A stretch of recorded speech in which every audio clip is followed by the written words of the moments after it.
अवसर है तुम्हारे पास, आओ मार डालो मुझे। यदि तुमने आज मुझे जीवित छोड़ दिया शिवदत्त, तो तुम बहुत पछताओगे।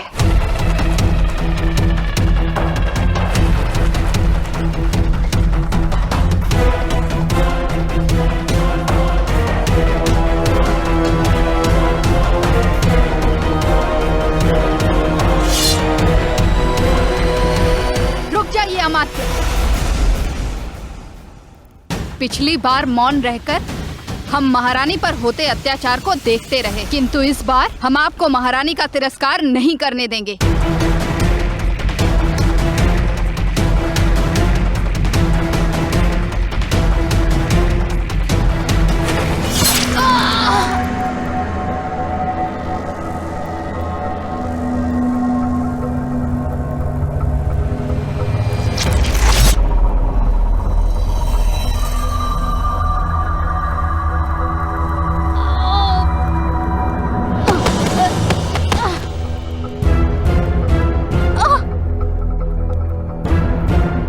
मेरे विरुद्ध उठने वाला हर स्वर ऐसे ही मौन कर दिया जाएगा।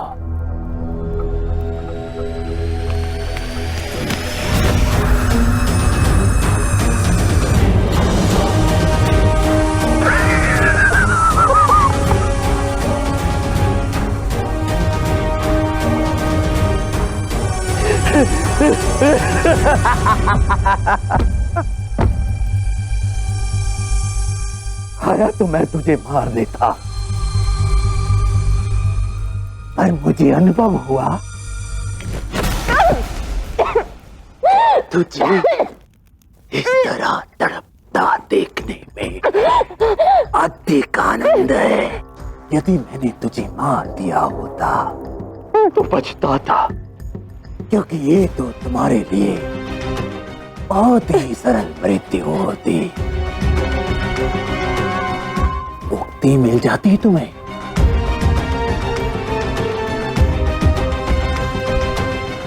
कैसे इस गणिका को मिली? मैं तुम्हें इतनी सरल मृत्यु नहीं दूंगा अनुसुईया। और अब तुम देखो कि मैं तुम्हारे साथ क्या क्या करता हूं।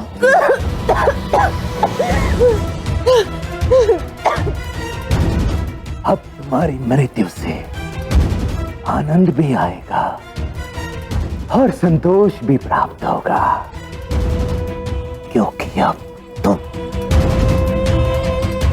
तड़प तड़प कर मरोगी।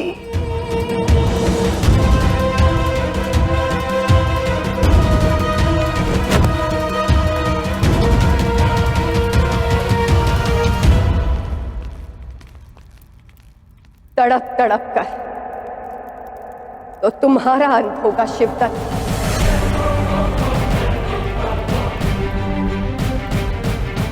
मेरा पुत्र मरा नहीं। 21 वर्ष पूर्व झेलम्मा ने खुद अपने पुत्र को अपनी गोद में लिया, उसे जल में भी जीवन दान दिया, तो वो अपने पुत्र के प्राण कैसे ले सकती है? मेरा पुत्र जीवित है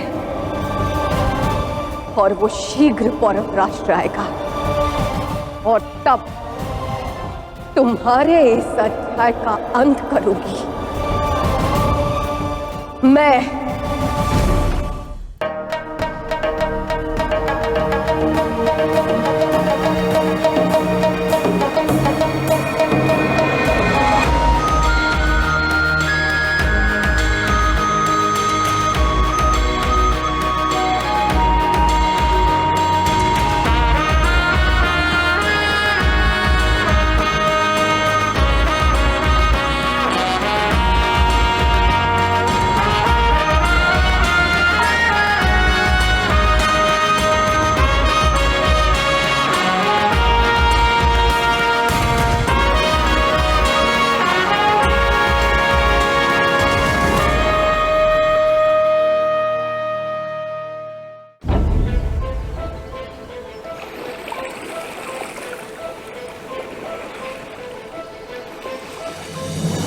इस यात्रा के बाद सब कुछ ठीक हो जाएगा पुरु। तुम्हें तुम्हारा अधिकार मिलेगा और अमात्य शिवदत्त को उनकी करनी का प्रतिकार। हाँ लाची, पर यह कार्य सरल नहीं होगा। आज पौरव राष्ट्र में वसंत उत्सव है। आज वहां बहुत भीड़ होगी और कड़ी निगरानी भी। हमें एक कार्य सावधानी से करना होगा। पौरव राष्ट्र में प्रवेश करने के लिए हमें अपना वेश बदलना होगा। उसकी चिंता मत करो, मैंने तैयारी कर रखी है।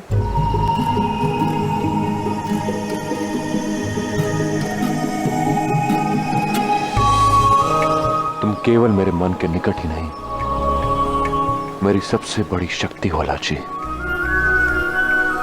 और मेरी शक्ति मेरे साथ हो तो मैं अमात्य से पूरे पौरव राष्ट्र को मुक्त करवाने का बल रखता हूं, और अपनी मां को भी।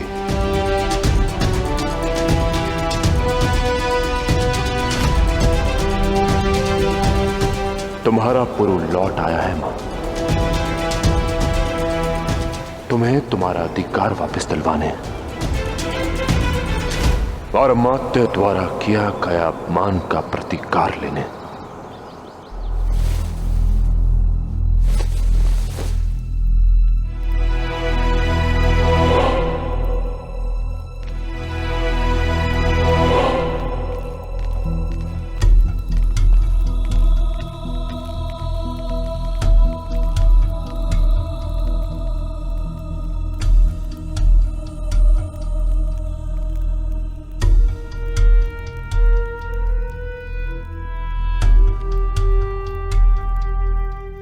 आज तुम सबके सामने एक निर्दोष की हत्या कर दी गई। सबसे पहले उसे वेश्या बनाकर उसके सम्मान, उसकी आत्मा की हत्या कर दी गई।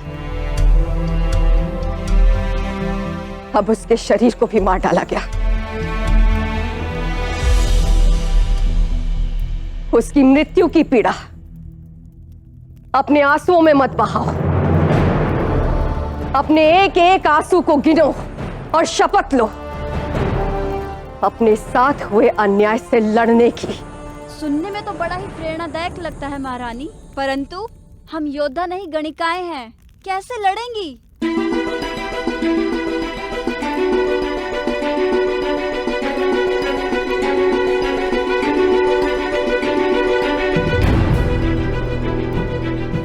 विश्वास से, विश्वास हो तो तिनके में ब्रह्मास्त्र का आवाहन हो सकता है। समुद्र के जल से वज्र बन सकता है। निश्चय हो तो मार्ग अपने आप बन जाता है। अपने आंसुओं को विष की वो बूंदे बना लो जिससे शिवदत्त का समस्त शरीर जल जाए। आज पूरा पौरव राष्ट्र वसंत उत्सव मना रहा है। हम भी मनाएंगे शिवदत्त के मृत्यु का उत्सव।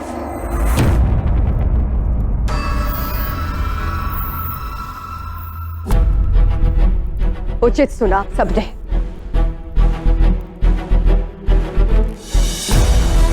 हम सब वसंत उत्सव में भाग लेंगे, परंतु इस प्रकार जिस अमात्य ने पूरी नारी जाति का शीश झुकाया है उसका सर उसके कांधों में ना रहे। आज हम केवल उस गणिका की मृत्यु का प्रतिशोध नहीं लेंगे, बल्कि पौरव राष्ट्र में समस्त नारियों पर हुए अत्याचार के कलंक को भी धो डालेंगे। आज तक शिवदत्त श्री ने स्त्री के आंसू देखे, आज वो हमारी शक्ति देखेगा।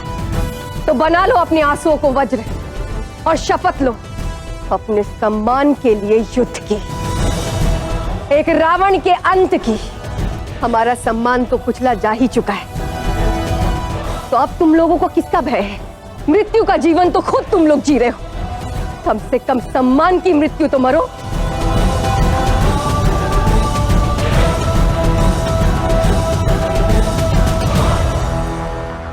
उचित कहा महारानी, आज हमारी मृत आत्मा में प्राण फूंक दिया है आपने।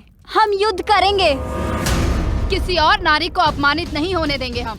हमें पतिता बनाने वाले पापी का अंत होगा आज। हम आपके साथ हैं महारानी, हम आपके साथ हैं महारानी, हम आपके साथ हैं महारानी, हम आपके साथ हैं महारानी, हम आपके साथ हैं महारानी।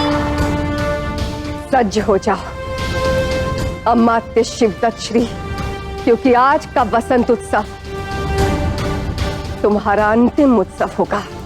और आज मैं वचन देती हूँ कि अपने ही हाथों से आपका वध करने का शपथ आज इस उत्सव में पूर्ण करूंगी।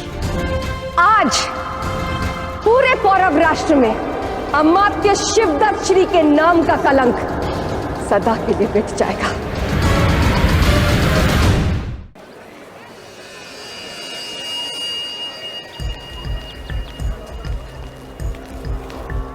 अंततः पौरव राष्ट्र को शुभ दिन देखने का सौभाग्य मिल ही गया।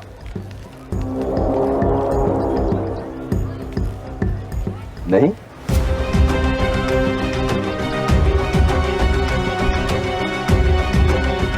पूरा पौरव राष्ट्र महोत्सव में व्यस्त है और पौरव नरेश तरस लग रहे हैं।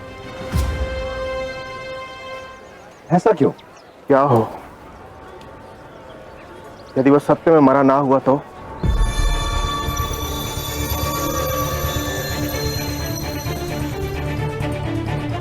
हो सकता है वो अब तक जीवित हो, और यदि ऐसा है तो वह यहां लौटकर अवश्य आएगा ताऊश्री। वैसे भी वेश बदलने में वो एक सिद्धहस्त है।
क्या आप आश्वस्त हैं ताऊश्री कि पोरस मर चुका है?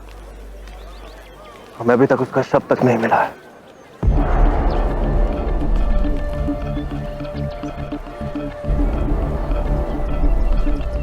तुम अकारण ही चिंतित हो कनिष्क। जिस प्रकार से धमाका हुआ उसके तो चिथड़े उड़ गए होंगे। आज हमारे लिए दोहरी प्रसन्नता है, उत्सव भी और पुरु की मृत्यु का भी। आनंद मनाओ।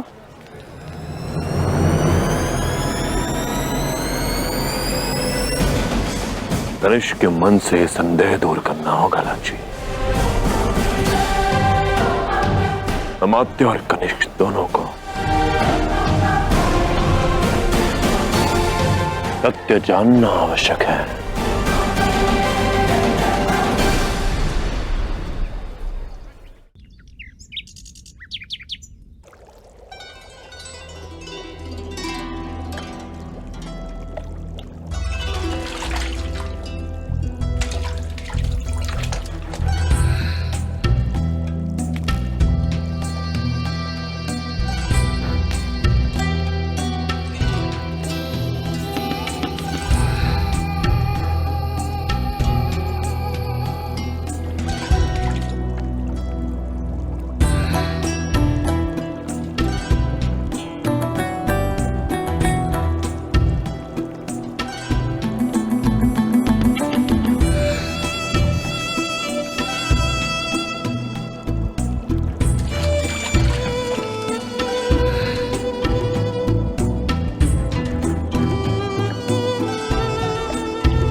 ऐसी भी क्या मुश्किल आ पड़ी थी कि शाह एशिया मेरे आने का इंतजार ना कर पाए।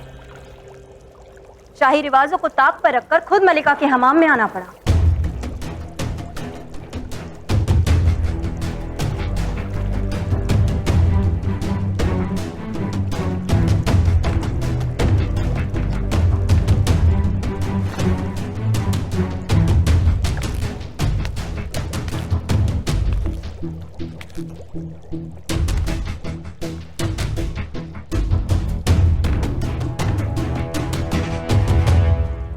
शौहर और बीवी के बीच में ना रिवाजों का पर्दा मायने रखता है, ना कोई वजह और ना किसी किस्म की दीवार। और रही बात वजह, तो मैं जानना चाहता हूं कि वो वजह क्या है जिसकी वजह से तुम मेरी मोहब्बत कबूल नहीं कर पा रही हो। तुमने मेरी फतेह देखी, मेरी दिलेरी देखी, पोरस की शिकस्त भी देखी, तब भी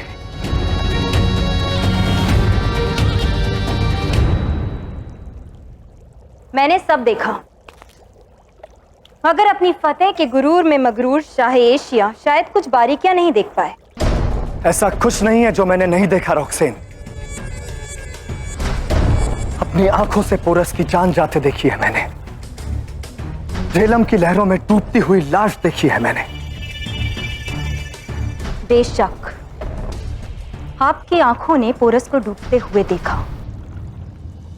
मगर शाह एशिया की नजरों से चाहे तक्षशिला अंबिराज का उतरा हुआ चेहरा कैसे छूट गया? देखा मैंने कि कैसे तक्षशिला की सुरक्षा के लिए आपने उस पुल पर धमाका किया।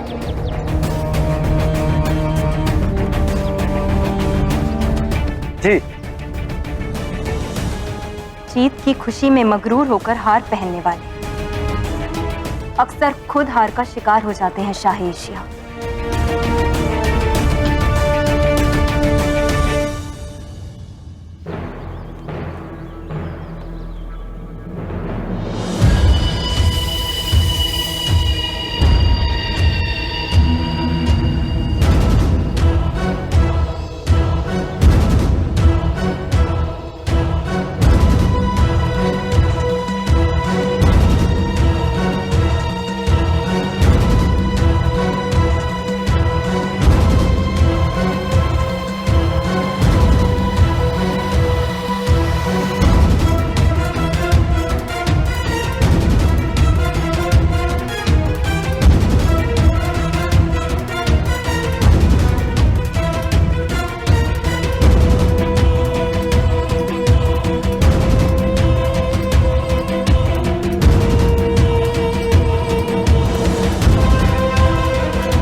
बंदी गृह पहुंचते ही मैं मां को उत्तर दिशा में ढूंढूंगा और तुम अपनी खोज दक्षिण दिशा में प्रारंभ करना। रुको,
उस पुल का विध्वंस हमने नहीं किया था। तो फिर वो कौन था जिसने मेरे और पोरस के बीच में वो धमाका किया? अमात्य शिवदत्त, तुम्हारा अंत अब होगा।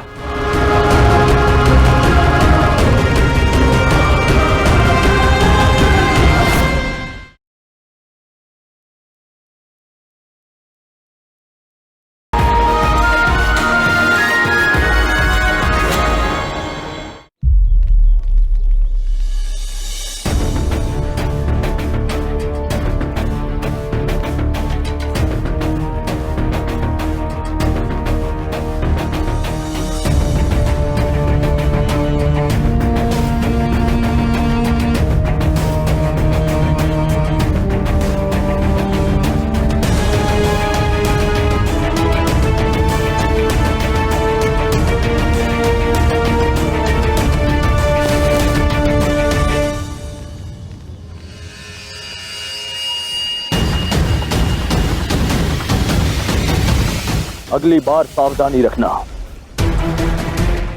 यदि पौरव राष्ट्र आने का अनुमति पत्र खो दिया तो पौरव राष्ट्र से बाहर फेंक दिए जाओगे। शांतवाद श्रेष्ठी, ये भूल दोबारा नहीं होगी, क्योंकि पौरव राष्ट्र से जाने का मेरा कोई मन नहीं।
कहीं तुम्हें दो कटी हुई मछलियां दिखाई दी, एक दूसरे पर रखी हो, जैसे कोई कांटे का निशान बना।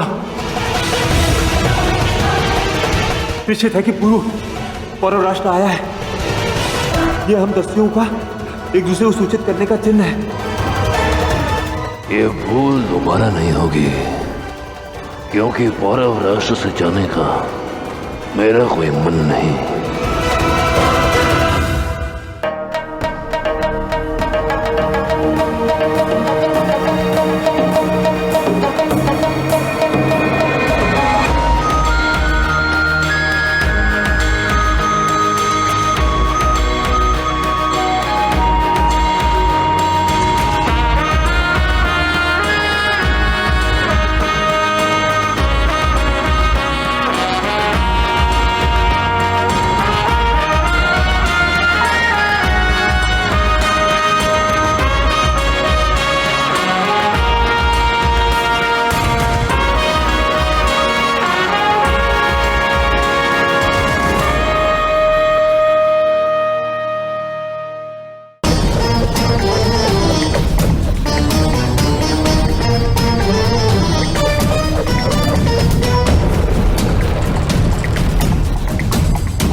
क्या हुआ मातेताओ?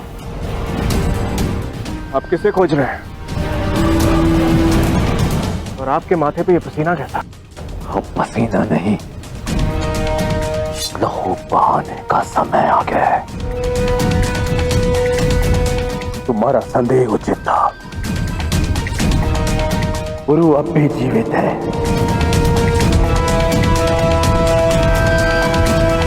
और वो पौरव राष्ट्र में प्रवेश कर चुका है।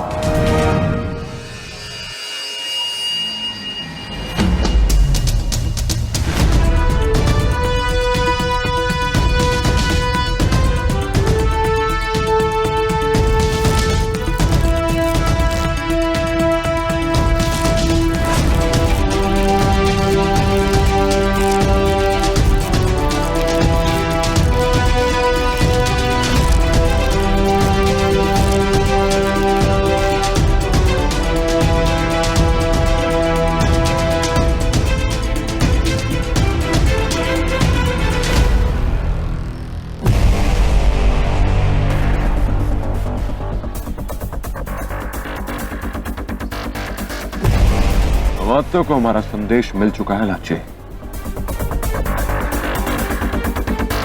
वो ये जान चुका है कि मैं जीवित हूं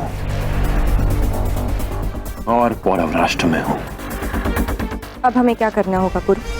हमें अमात्य को हमारा पीछा करने पर विवश करना होगा ताकि उसे उसकी मौत का सामना करवा सके। मैं चाहता तो इसका अंत इसी क्षण कर देता, और इसे मारने की प्रतिज्ञा मेरी मां ने ली है। इसे अपनी मां के सामने ले जाना मेरा अगला कदम होगा।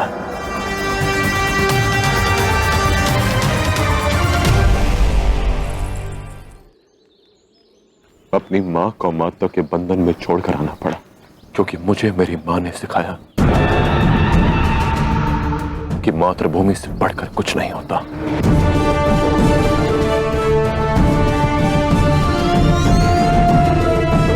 अलेक्जेंडर को झेलम के पार संभ्रम में छोड़कर अपने देश पर आए संकट को कुछ समय के लिए टाल दिया है। अब आया हूं अपनी मां की रक्षा करने, और इसका अंत मेरी मां के हाथों से लिखा है। अब हमें इस वेश की कोई आवश्यकता नहीं लाची।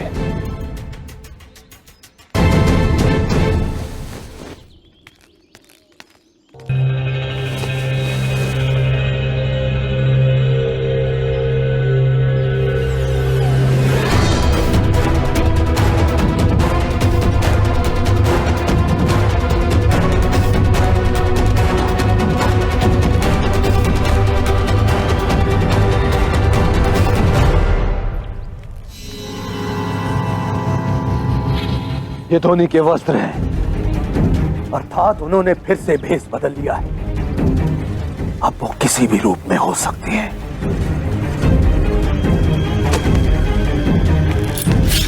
सैनिकों, हर व्यक्ति की सघन तलाशी लो। इस बार वो पौरव राष्ट्र से बचकर नहीं निकलना चाहिए। मैं जानता था वो पुरु मुझे कभी सुख शांति से जीने नहीं देगा।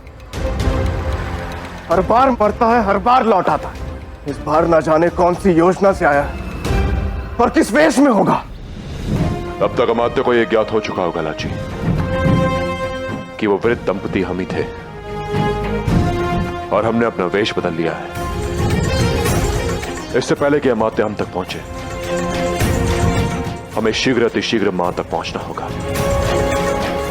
आओ। कितने भी भेष बदल ले पुरु, इस बार तू मेरे हाथों से जीवित बचकर नहीं आ पाएगा। कनिष्क, तुम उस लड़के मले को संभालो। वो हमारे लिए पुरु के विरुद्ध अस्त्र बनेगा, और मैं स्वयं जाकर उसे देखता हूं।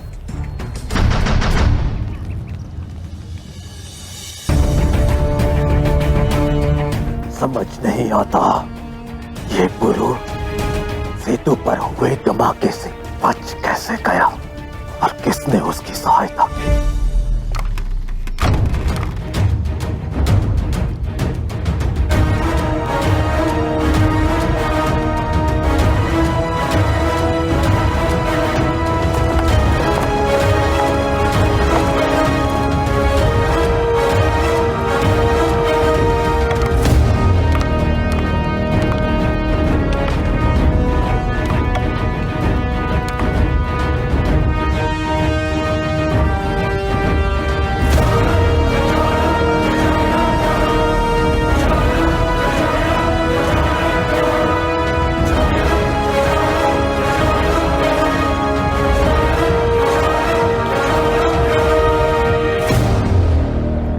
आने का कारण? मैं वसंत उत्सव पर हर वर्ष पौरव राष्ट्र आता हूं, और इस वर्ष तो उत्सव और भी विशेष होगा, क्योंकि अब पौरव राष्ट्र का नेतृत्व वो राजा करेगा जो पौरव राष्ट्र में प्रगति लाएगा।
अब मुझे पुरु को ढूंढना है।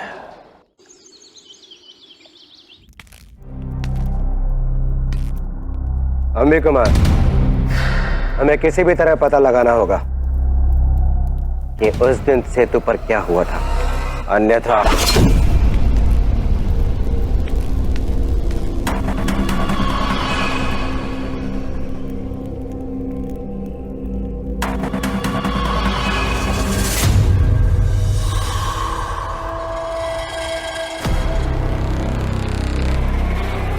ये मत समझना कि मेरा निशाना चूक गया था।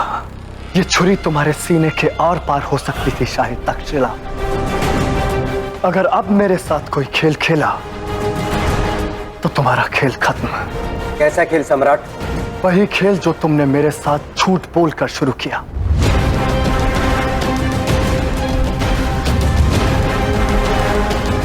अब बताओ मुझे, उस दिन उस पुल पर क्या हुआ था?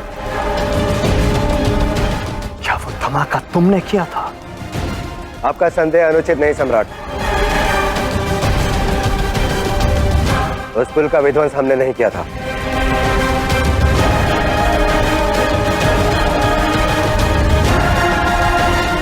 तो फिर वो कौन था जिसने मेरे और पोरस के बीच में वो धमाका किया?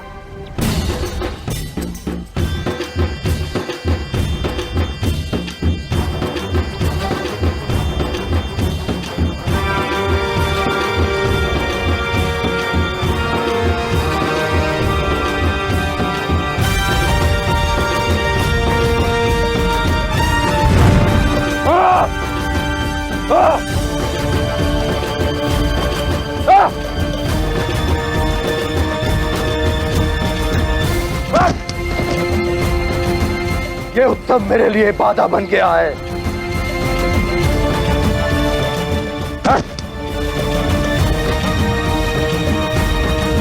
रोक दो ये उत्सव।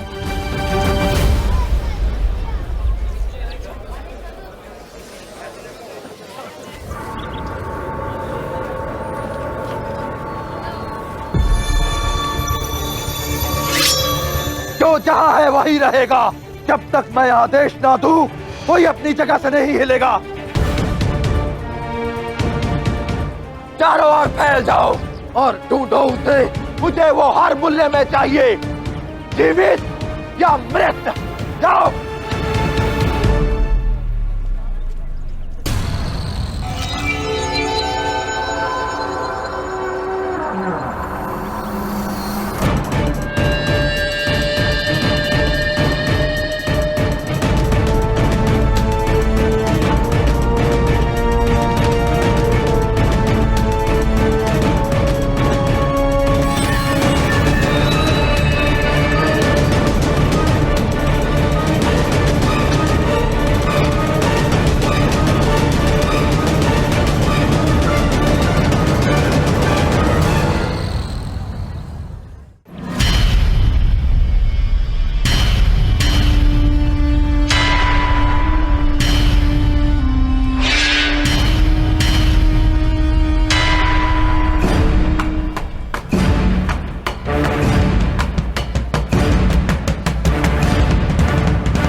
अमात्य को हमारे यहां होने का आभास हो गया है लाची।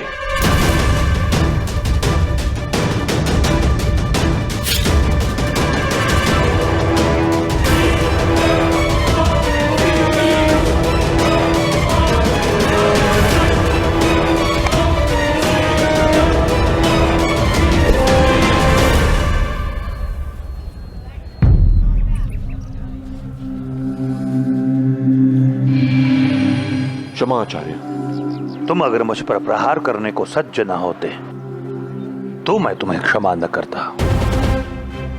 योद्धा को चौकन्ना रहना ही चाहिए। हमें शीघ्र ही मां के पास पहुंचना होगा। पुरु, तुम गलत दिशा में बढ़ रहे हो। अर्थात? तुम्हारे पौरव राज्य से जाने के पश्चात बहुत कुछ हुआ है, सब बताता हूं। अभी हमें यहां से निकलना होगा।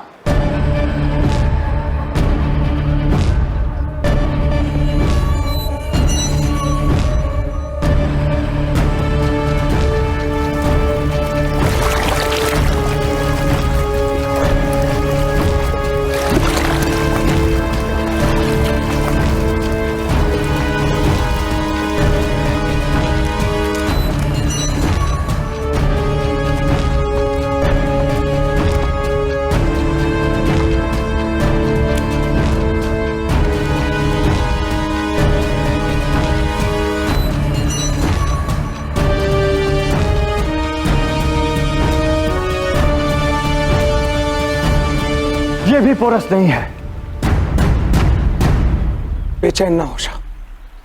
तक्षशिला के बेहतरीन 10 गोताखोर उसे ढूंढने में लगे हुए हैं। 10 क्यों है फेस्टियन? 100 क्यों नहीं? 1000 क्यों नहीं? मुझे आज का सूरज ढलने से पहले पोरस की लाश देखनी है फेस्टियन।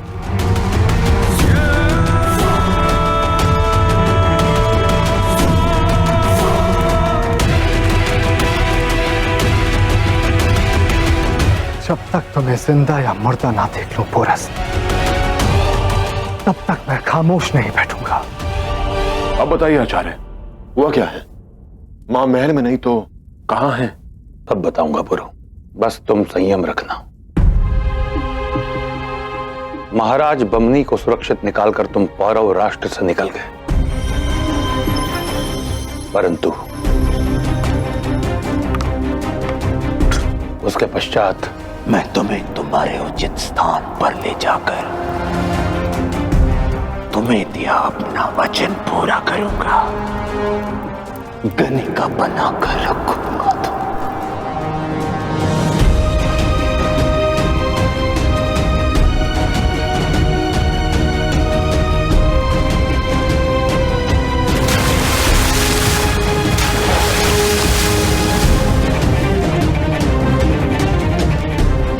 एक वैश्या ना रानी होती है ना प्रजा।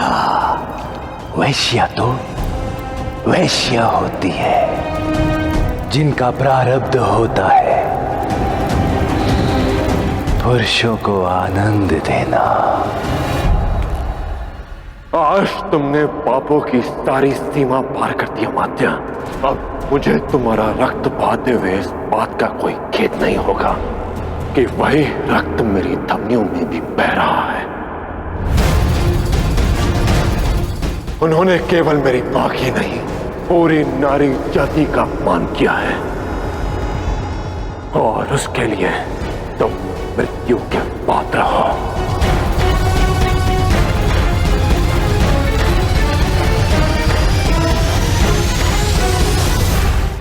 शिवदत्त जानता है कि तुम यहाँ महारानी को मुक्त कराने आए हो, इसीलिए उसके सैनिकों के गनिका ग्रह पहुंचने से पूर्व तुम्हें वहां पहुंचना होगा।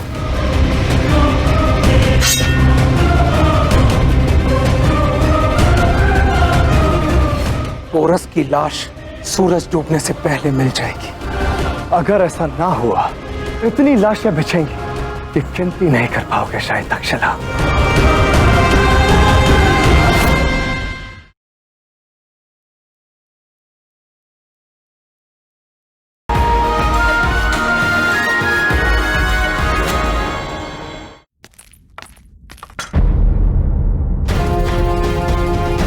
मेरे मार्ग से हट जाइए आचार्य।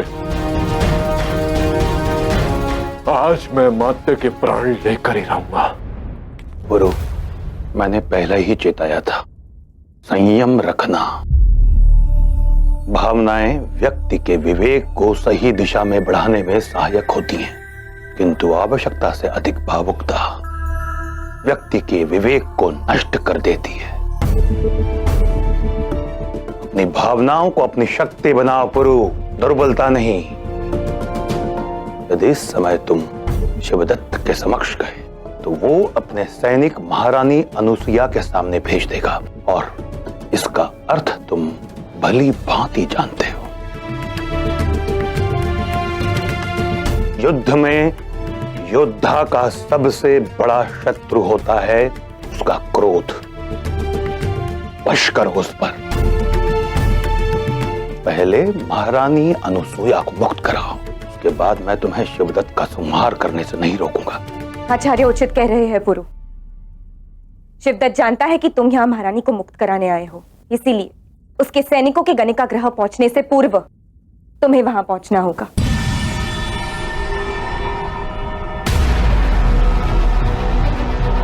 ठीक है। हस्ती और महाराज कहां पे हैं? उनकी चिंता तुम मत करो। मेरा शिष्य और गुप्तचर भगुरायन तट पर उनके स्वागत के लिए सज्जा है। तुम महारानी के पास जाओ, मैं महाराज और हस्ती को लेकर वहां पहुंचता हूं।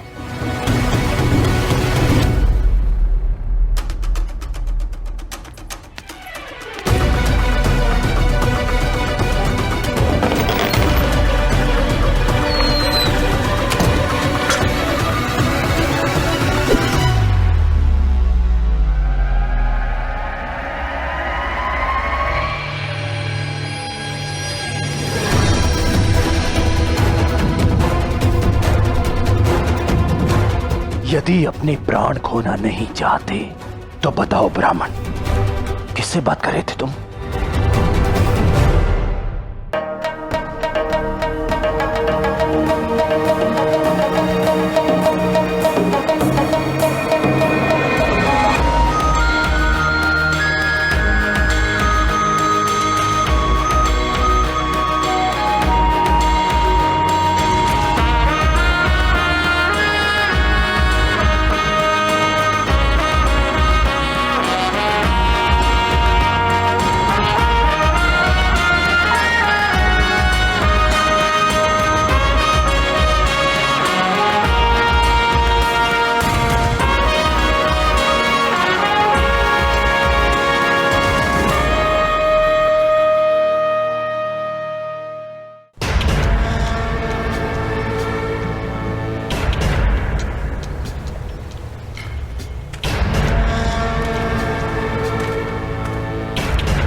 यकीन रखिए शाह, पोरस की लाश सूरज डूबने से पहले मिल जाएगी।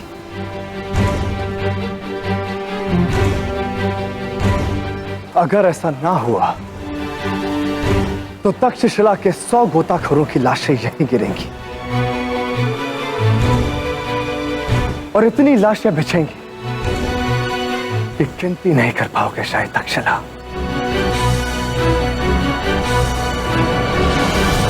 बताओ, किससे बात कर रहे थे तुम? जैसा सुना था ठीक वैसा ही पाया। आप में और आपके भाई में आकाश पाताल का अंतर है। मुझ पर व्यंग करने का दुस्साहस करने वाले मूर्ख ब्राह्मण, कौन हो तुम? क्रोधित होने की आवश्यकता नहीं है अमात्य। मैं तो मात्र अपना कार्य कर रहा था, और मेरा कार्य है भारत के राजघरानों के बारे में जानकारी एकत्र करना और उन पर प्रबंध लिखना। मैंने जो कहा वो व्यंग नहीं, मेरा अवलोकन मात्र है। और मेरा अनुमान ये भी है कि कदाचित पौरव राष्ट्र में किसी आचार्य पर शस्त्र नहीं उठाया जाता। और कदाचित ब्राह्मणों का तुम्हें यह भी गुण स्मरण होगा कि वो कभी झूठ नहीं बोलते। बताओ, कौन हो तुम? आचार्य का कार्य होता है मार्गदर्शन। मार्गदर्शन कर रहा था कुछ युवाओं का, ताकि वो अपने लक्ष्य तक पहुंच सके। यदि तुम कोई खेल खेल रहे हो ब्राह्मण, तो ब्राह्मणों पर शस्त्र ना उठाने की ये परंपरा आज यही खत्म हो जाएगी। अमात्य की जय हो। किसी को गड़िका गृह की ओर छुपकर जाते हुए देखा गया है। वही होगा।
गुरु महल में महारानी को मुक्त कराने के लिए प्रयासरत होगा। शिवदश्री की सेना के विरुद्ध से हमारी सहायता की आवश्यकता पड़ सकती है। हमें शीघ्र ही महल पहुंचना होगा। नहीं महाराज, युवराज पुरु और महारानी दोनों महल में नहीं है।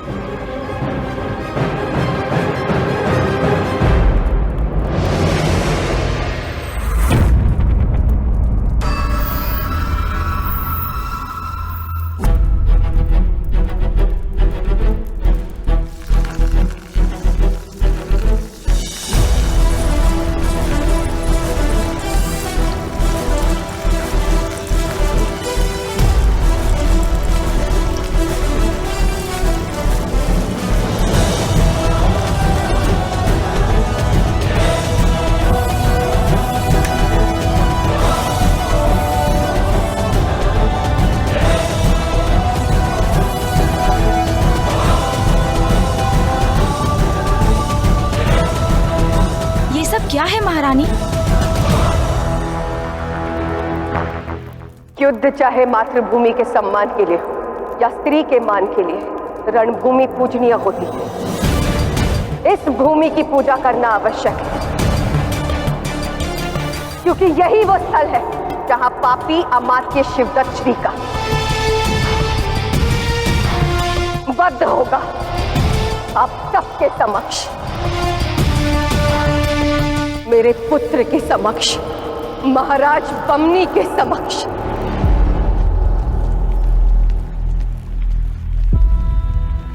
महारानी, कनिका गृह में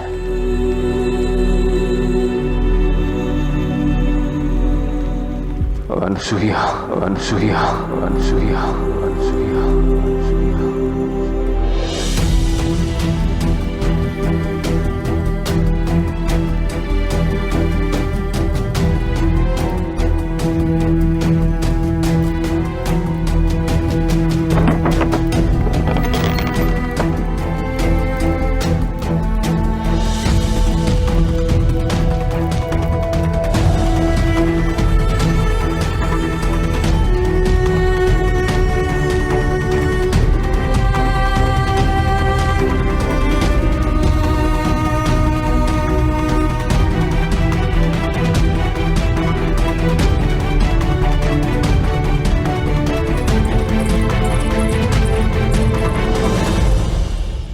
दुख के दिन का है अनसुईया।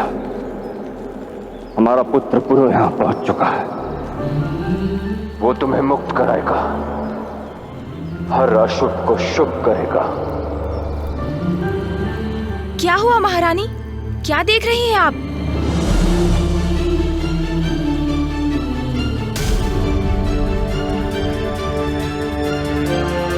आने वाले पल की पश्चात सुन रही हूं। सज्ज हो जा, मेरा पुत्र आ रहा है और उस शिवदत्त का अंत भी निकट आ गया।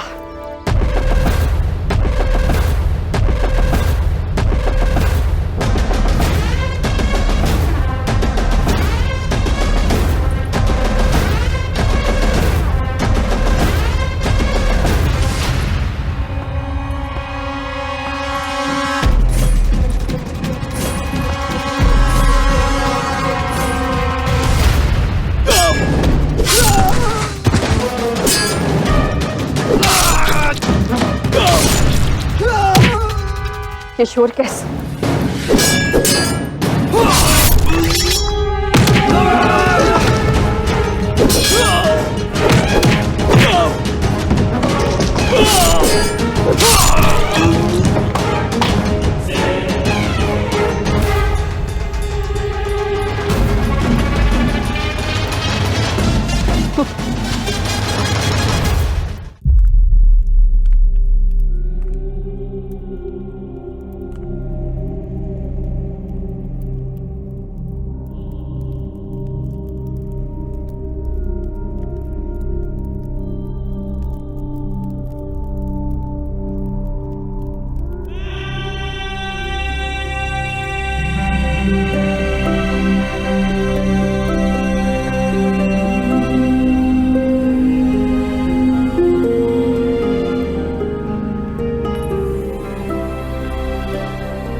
महाराज, महाराज कुशल तो है ना?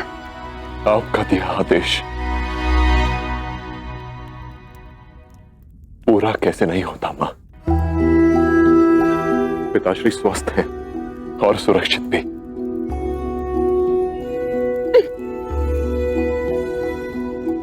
और वो यहां औरव राष्ट्र में है।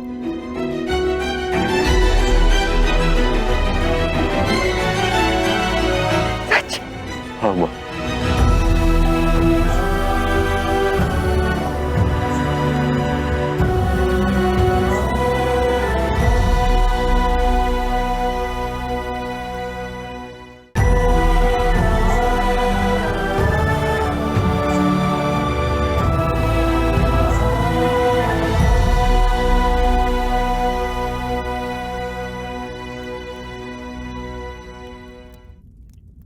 क्या हुआ पुत्र?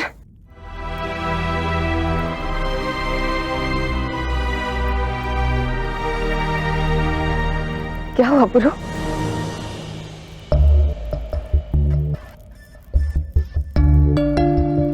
पुरु? आपके पुरु के होते हुए भी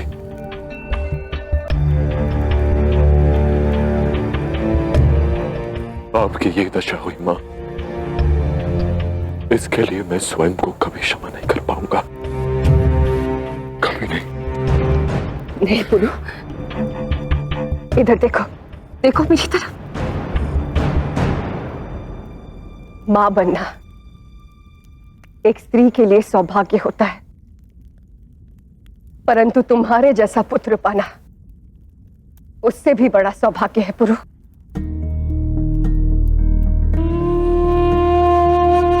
मैंने तुम्हें सदा यही सिखाया है कि मातृभूमि से बढ़कर कुछ नहीं, मां भी नहीं, परंतु समय आने पर मां और मातृभूमि में से किसी एक का चयन करना सरल नहीं है पुरु।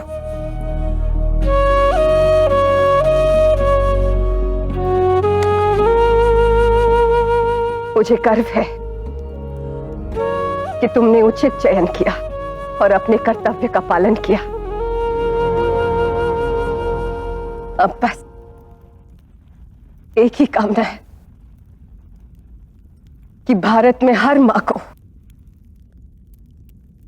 तुम जैसा पुत्र मिले।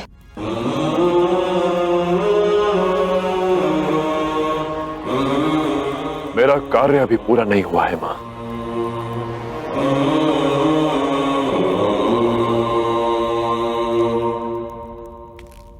उस तिरस्कार और अपमान का प्रतिशोध लेना है मुझे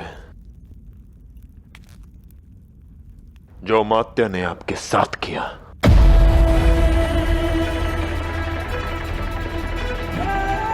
मुझे पूर्ण विश्वास है पुरु कि तुम शिवदत्त को उसकी करनी का दंड अवश्य दोगे,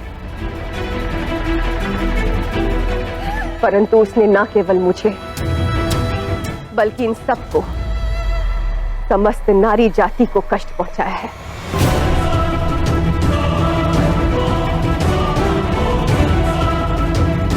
तुम्हें सबसे पहले इन सब का सम्मान और इनका अधिकार वापस दिलाना होगा पुरु। और रहा प्रश्न शिवदत्त का, तो उसका आज मैं अंत करके अपनी शपथ पूरी करूंगी।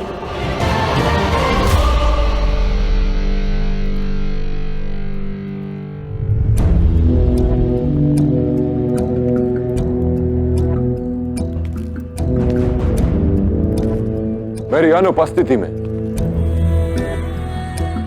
अमात्य द्वारा किए गए कष्टों में आप सभी ने मेरी मां का जो साथ दिया, उसके लिए मैं आप सभी का बहुत बहुत आभारी हूं। नहीं युवराज, आभारी तो हम हैं, आपकी और महारानी के। आज तक हम भय के अंधकार में जीते आ रहे थे, किंतु फिर महारानी ने हमें साहस का प्रकाश प्रदान किया। आज हम सब अमात्य के विरुद्ध आपका साथ देने के लिए तैयार हैं। आज हमें शस्त्र उठाने में कोई भय, कोई लज्जा नहीं। यदि ऐसा है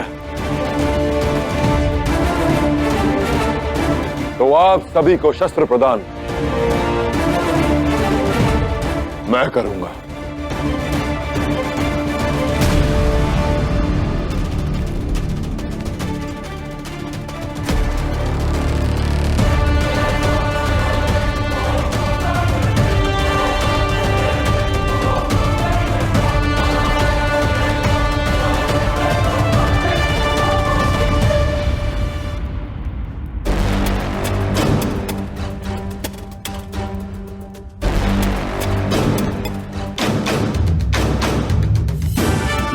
मैं शीघ्र ही लौट कर आऊंगा मां, और जब मैं लौटूंगा तब अमात्य के सामने उनकी मृत्यु खड़ी होगी।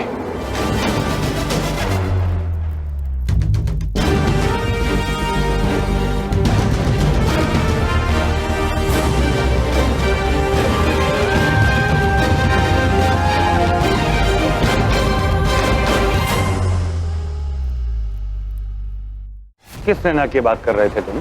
गणिकाओं की सेना। आज अमात्य को ज्ञात होगा कि जिस स्त्री को उसने अबला समझा, उस स्त्री में कितना बल छिपा है। अब बहुत जल्द तुम्हारी ये सरजमी भी तुम्हारी ही तरह मेरे कदमों में होगी पोरस। अमात्य शिवदत्त, तुम्हारा अंत अब होगा।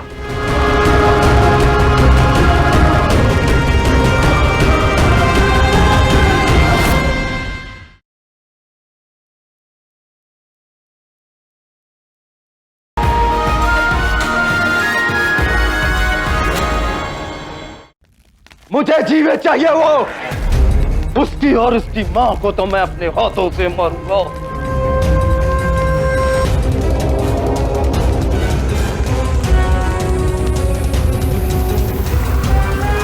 महाराज, आप हस्ती के साथ मिलकर अमात्य की सेना को रोकेंगे तब तक जब तक पुरु अपनी योजना पूर्ण नहीं कर लेता।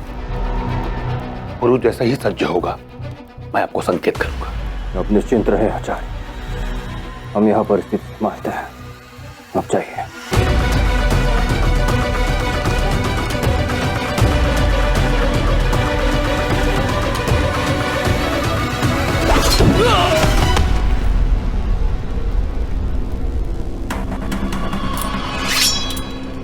मैं जानता हूं यह तुम हो पुरु, बाहर आओ।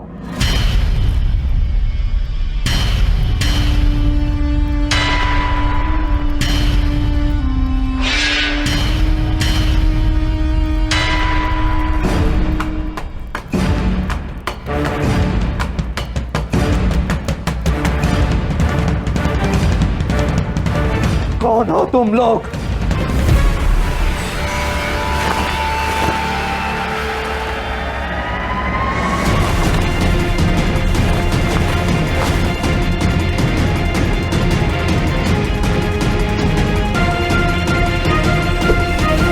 अवश्य ही उस पुरु के भेजे हुए दस्यु हो तुम। इतना साहस आ गया कि तुम पौरव राष्ट्र के अमर्त्य को ललकारोगे। आज मैं तुम्हें तुम्हारा उचित स्थान दिखा ही देता हूं।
आपने अपने कर्मों से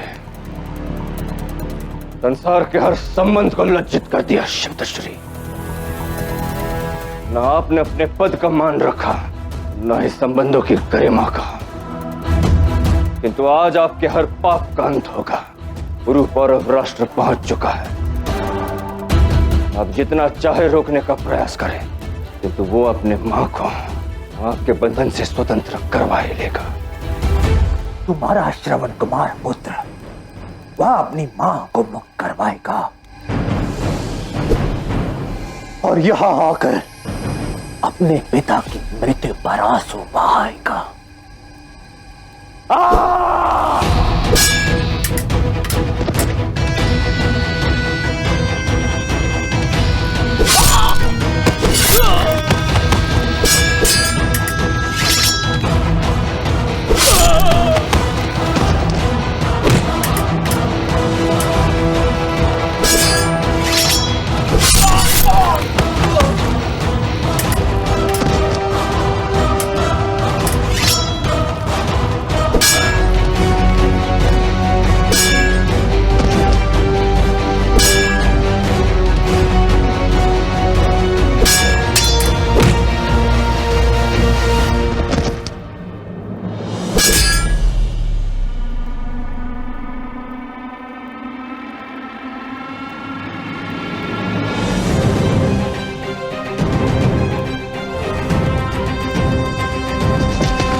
किस सेना की बात कर रहे थे तुम?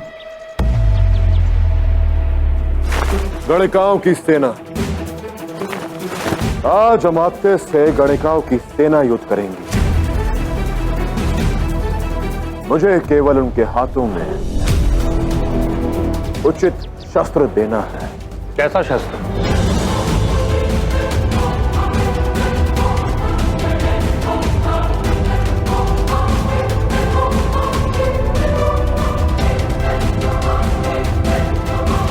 आज तक तुम्हारी सोच के विषय में सुना था, आज देख भी लिया।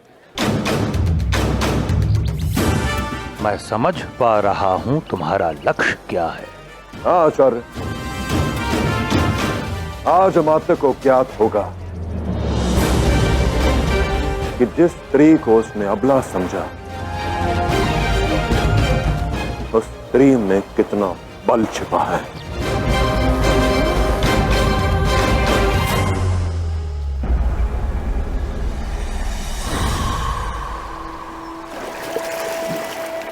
मिल गया, शव मिल गया।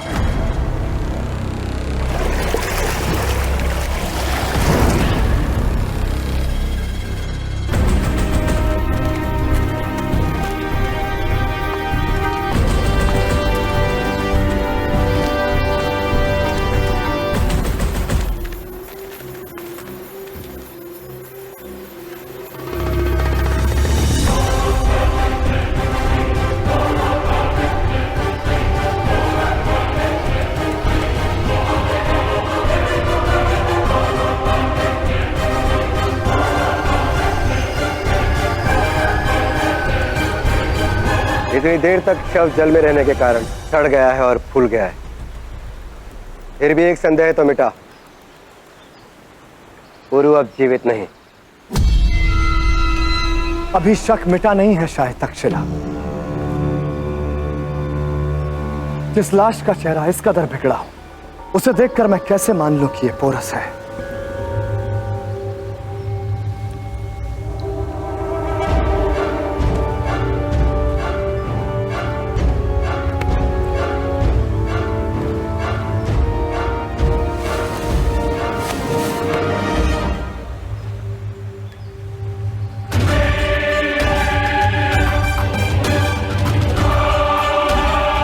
यह है साक्षी सम्राट।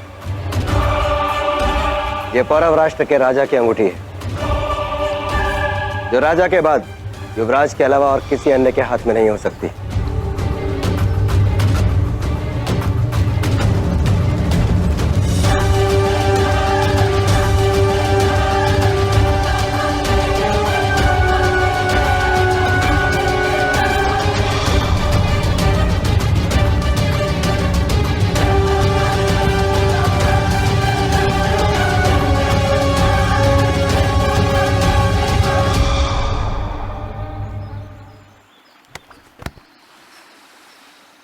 अब कार्य पूर्ण हुआ।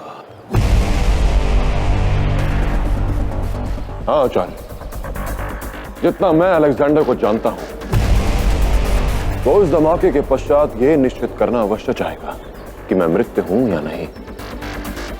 और जब तक उसे मेरे मृत होने का साक्ष्य नहीं मिल जाता, वो संतुष्ट नहीं होगा। पर अब हम उसे विश्वास दिलाने में सफल हो जाएंगे आचार्य कि उसके मार्ग की सबसे बड़ी बाधा अब समाप्त हुई।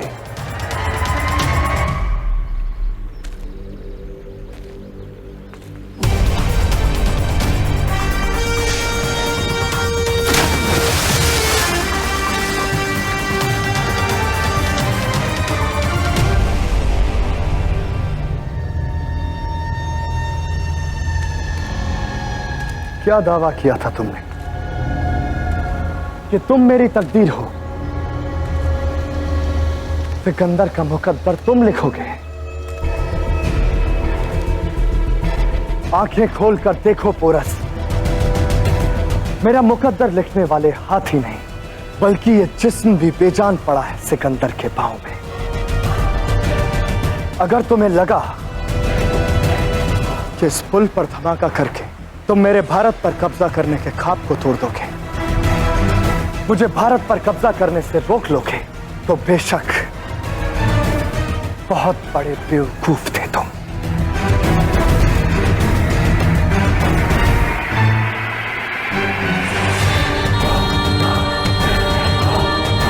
अब बहुत जल्द तुम्हारी ये सरजमी भी तुम्हारी ही तरह मेरे कदमों में होगी पोरस।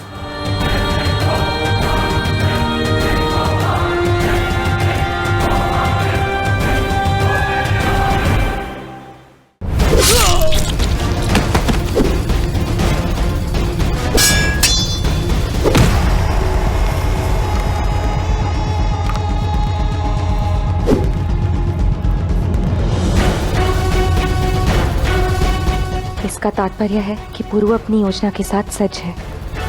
शिवदत्त को गणिका गृह ले जाने का समय आ गया है।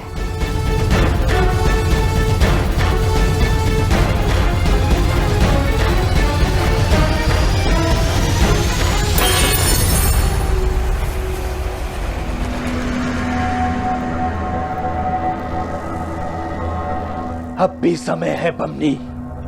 यदि तुमने अब भी आत्मसमर्पण नहीं किया तो तुम्हारी इस भूल का परिणाम इस दस्यु लड़की को भुगतना पड़ेगा।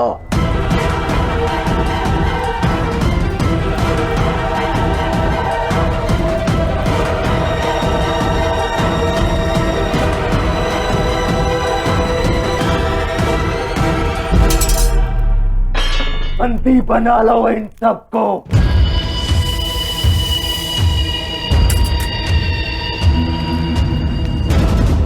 कितना सोचा था,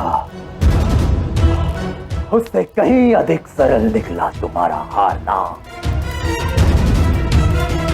प्रतीत होता है कि आज का दिन मेरे विजय उत्सव का दिन है। दिन तो तुम्हारा ही है शिवदत्त, किंतु विजय उत्सव मनाने के लिए नहीं, बल्कि तुम्हारा पतन देखने के लिए। आज मृत्यु स्वागत करेगी तुम्हारा, और वो भी पुरु के हाथों।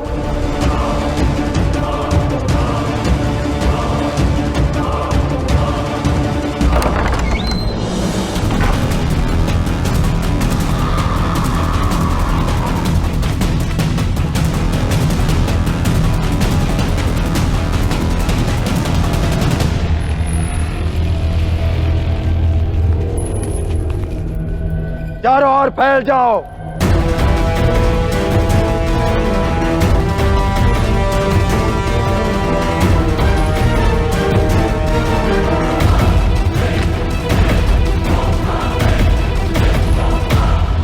तुम्हारा विश्वास सत्य था।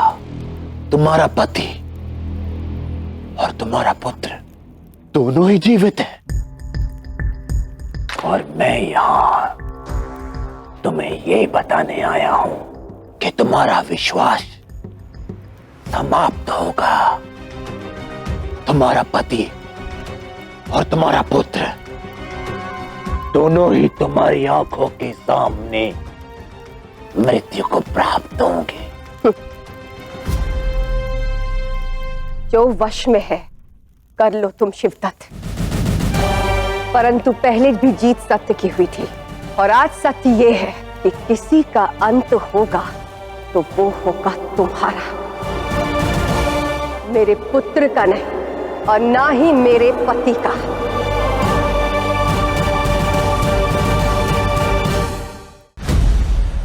तुम्हारा ये भ्रम तोड़ने में बहुत आनंद आएगा मुझे। मुझे ज्ञात है कि तुम यहीं छपे हुए हो पुरु। बाहर आओ। तुम्हारी मां चाहती है कि तुम्हारे सामने वो मुझे मृत्यु दे, पर मैं चाहता हूं कि तुम्हारा अंत तुम्हारी मां के सामने हो। इसलिए शीघ्र ही बाहर आ जाओ, नहीं तो तुम्हारी मां के साथ साथ इन वेश्याओं की मृत्यु का भार भी आ जाएगा। सामने लाओ उसे मेरे।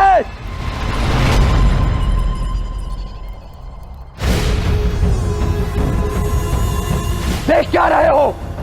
ये स्त्रियां इतनी बलवान नहीं कि तुम्हारा मार्ग रोक सके। आगे बढ़ो।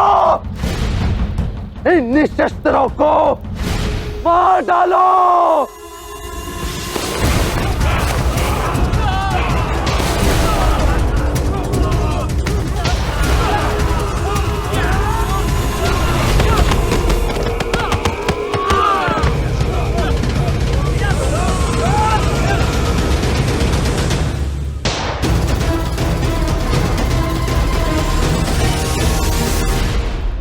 आपके गुप्तचर भगुराइन से यह ज्ञात हुआ कि आपका झोला उसके झोले के साथ बदला जा चुका है। मैं जानता हूं कि यह भेंट मेरे लिए। दीजिए। ये संसार का सबसे भयानक और प्राणघातक विषय है। इसके स्पर्श से व्यक्ति को कोई हानि नहीं होती, किंतु यदि इसकी एक बूंद भी व्यक्ति की जिह्वा को छूकर उसके देह में प्रवेश कर जाए तो वो उसे समाप्त कर देती है।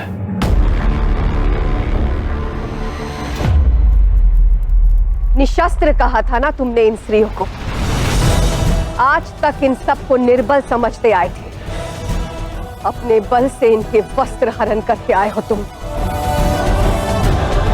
आज यही वस्त्र शस्त्र बनकर तुम पर पलटे हैं शिवदत्त। चौंक गए अमात्य?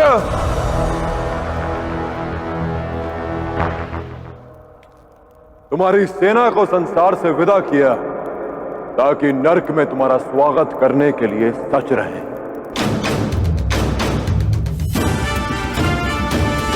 मेरी मां को दिन दिन कर तड़पाया ना तुमने, अब तड़पने की बारी तुम्हारी है अमात्य। तुमने आज तक स्त्रियों को दुर्बल समझा, उनका तिरस्कार किया, उपभोग की वस्तु समझकर उनका अपमान किया। और आज देखो अमात्य, देखो अपने चारों ओर स्त्रियों की एक सेना ने तुम्हारी सेना की क्या दशा की।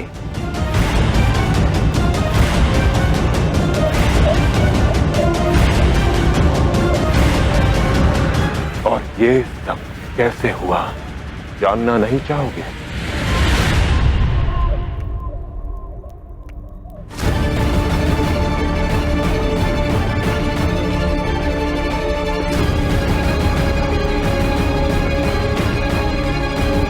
अब हमें ये विशाली चुन रही हैं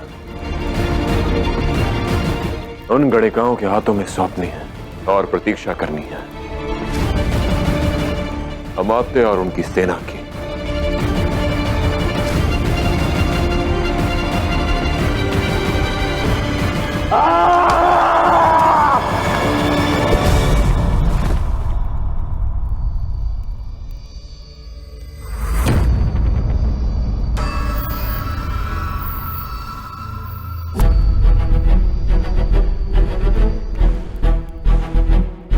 वो वस्त्र ही थे ना अमात्य, जिसे उतारकर एक मनिनी नारी को मलिन गणिका बना दिया आपने।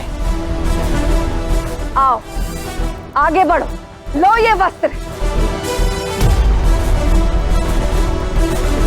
अमात्य शिवदत्त श्री की आंखों में पहली बार मैंने भय देखा। सही कहा था आपने कि अपमान और अश्वत्थामा की राशि एक होती है, जिसके घाव सहानुभूति जल से नहीं बल्कि प्रतिशोध के रक्त से ही भरते हैं। आज तुम्हें समस्त नारी जाति के अपमान का प्रतिकार देना होगा शिवदत्त। और आज मेरी शपथ पूर्ण करने का समय भी आ गया है।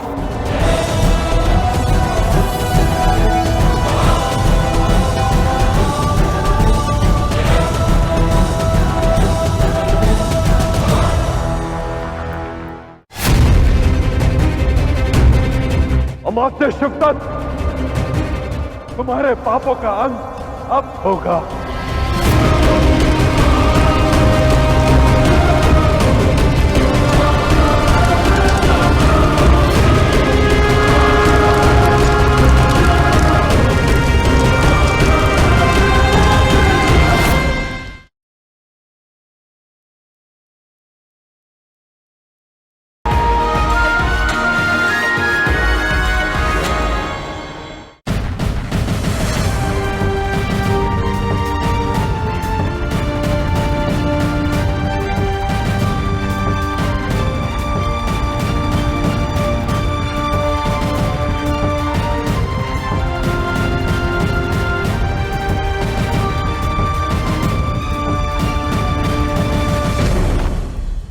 कहते हैं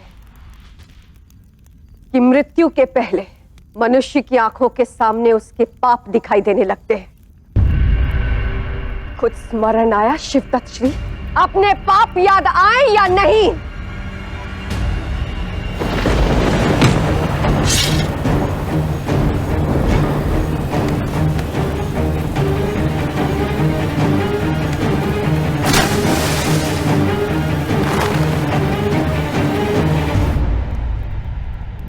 याद आया?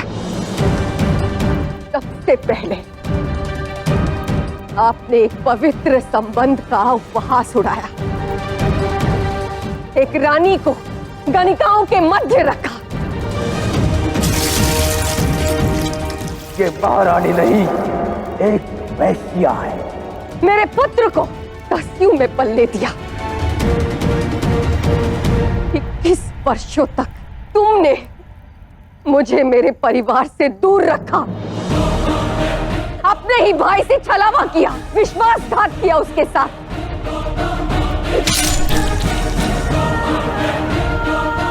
और फिर दरायस के साथ मिलकर अपनी ही मातृभूमि की स्वतंत्रता का सौदा किया। कहते हैं कि पापों का घड़ा एक ना एक दिन फटता है और साथ ही साथ टूटता भी है। तुम्हारा अंत निश्चित है शिवदत्त।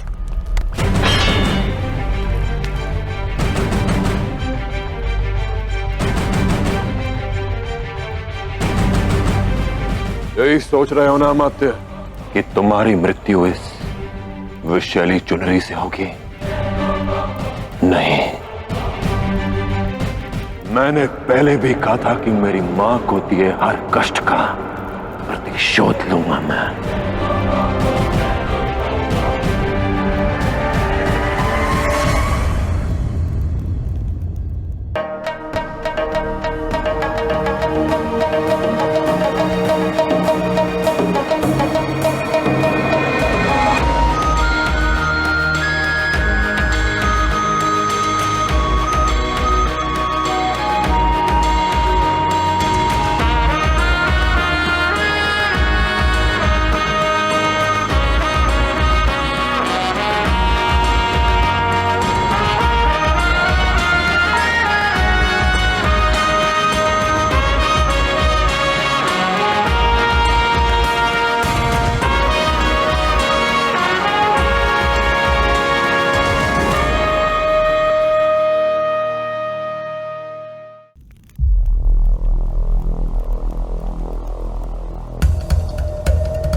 ये मेरी मां को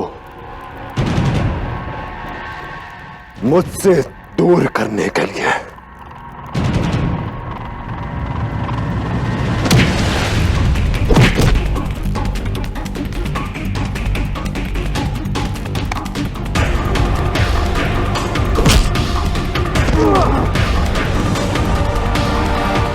और ये मेरी मां को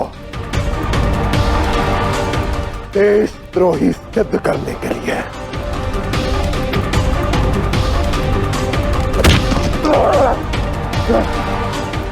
और ये एक विदेशी के हाथों में हमारे देश की संस्कृति सौंपने के लिए।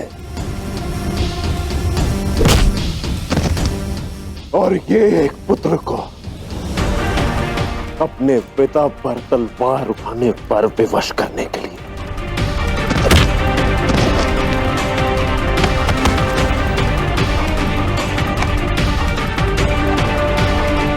और ये मेरी मां को वैश्या बनाने के लिए। और ये नारी जाति का अपमान करने के लिए।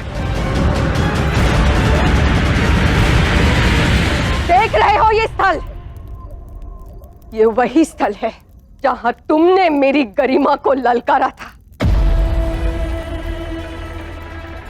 आज इसी स्थान पर तुम्हारे प्राण लेकर मैं अपना प्रण संपन्न करूंगी।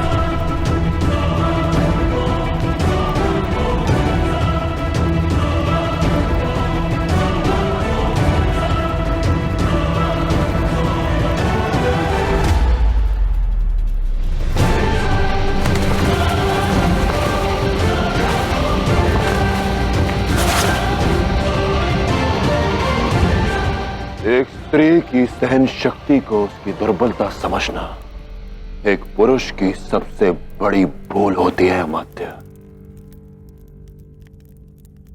आज तुम्हें ज्ञात होगा कि जिस स्त्री को तुमने दुर्बल समझा उस स्त्री में कितना बल छिपा है।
ठीक नहीं है पुरु, मैं राष्ट्र का अमात्य हूँ। बहुत बड़ा दंड भुगतोगे तुम। दंड केवल तुम्हें मिलेगा अमात्य, केवल तुम्हें।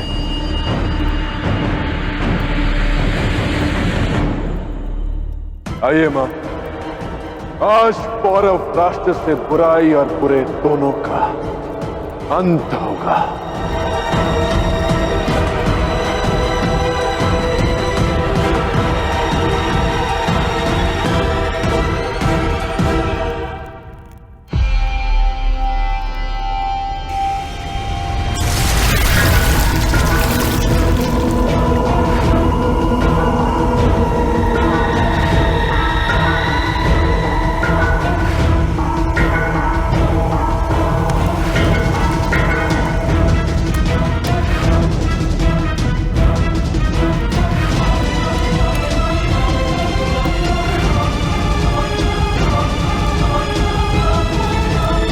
स्मरण है ना मैंने क्या कहा था कि जब मेरा पुत्र यहां होगा तो मेरा लक्ष्य नहीं चुकेगा।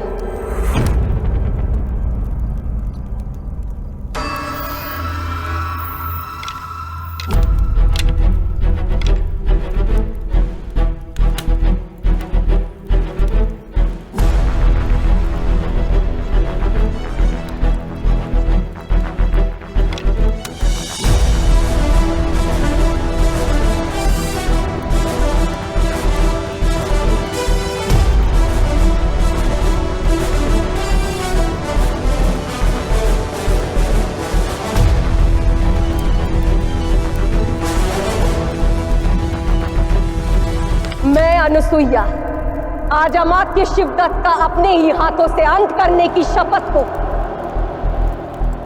पूर्ण करती हूं।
सारा जीवन आपने घृणा और प्रतिशोध में काट दिया। आशा है अब आप उस सब से मुक्त हो जाएंगे।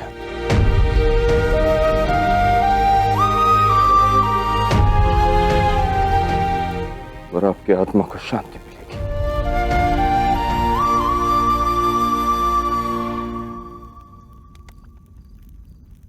मैं आपकी पीड़ा समझ सकता हूं पिताश्री। खेद है मुझे कि अमात्य का अंत इतना दुखद हुआ।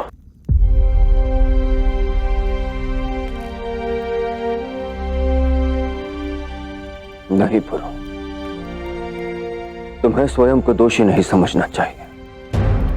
मनुष्य की जैसी करनी होती है उसे उसका परिणाम भी वैसा ही भुगतना पड़ता है। अमात्य का यही अंत निहित था।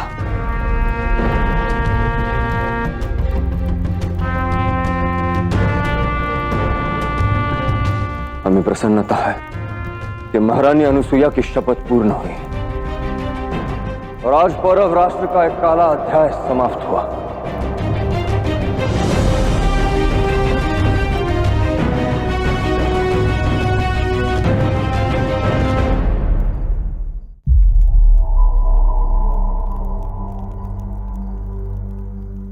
आज केवल अमात्य शिवदत्त के देह का अंत हुआ।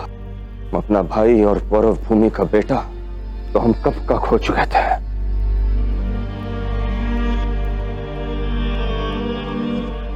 ताऊश्री कहाँ है? गणिका गृह से अब तक लौटे नहीं? नहीं महाराज। बस बहुत हुआ। इस पुरु नाम के सर्प को आज अपने हाथों से कुचलूंगा मैं। अमात्य का अंत हुआ। अब कनिष्क को उसके कर्मों का फल देने की बारी है। हाँ पुरु, और उसके पश्चात पौरव राष्ट्र के सिंहासन की प्रतीक्षा भी समाप्त हो जाएगी, जिसमें सबसे योग्य राजा विराजेंगे। और वो राजा होंगे महाराज पुरुषोत्तम।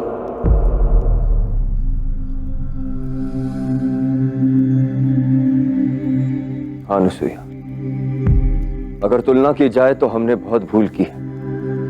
राजा वो जो दूर का देखे और अपने पास के लोगों पर दृष्टि रख सके। हम न अपने निकट के लोगों को परख सके, न दूर की सोच सके। इसलिए अधिकार कनिष्क और शिवदत्त श्री को दे बैठे। इसलिए विदेशी डरायस को अपने देश में बसा लिया।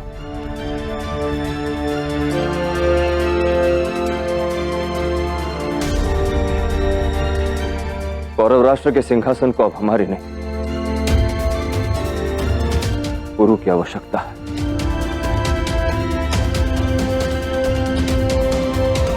और कौरव राष्ट्र ही क्यों, पूरे भारत को पुरु जैसे शासक की आवश्यकता है।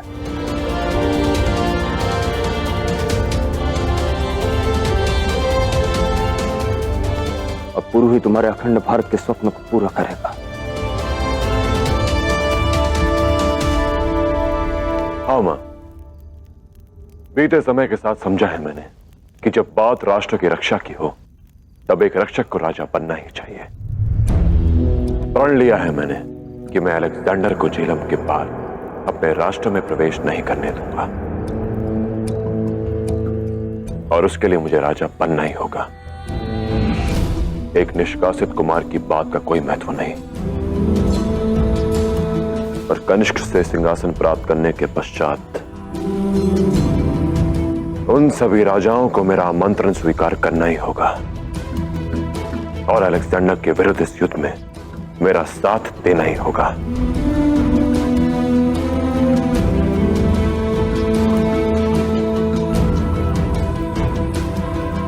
अखंड भारत का स्वप्न देखा है ना आपने मां, तो मैं चाहता हूं कि पौरवराज के रूप में मेरे जीवन की इस यात्रा का आरंभ मेरी मां के द्वारा राज तिलक से हो।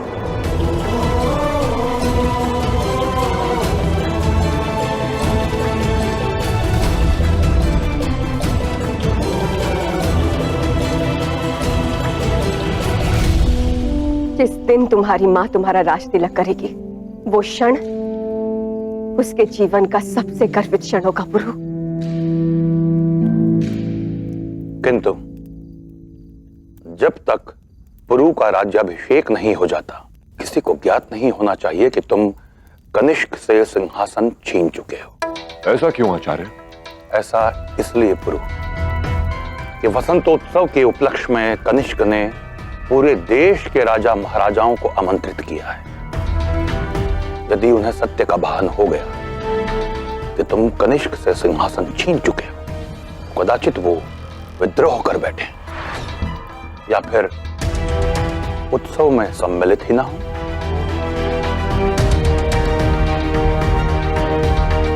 योजना अनुसार सभा में सबके एकत्रित होने के पश्चात सभी राजाओं के समक्ष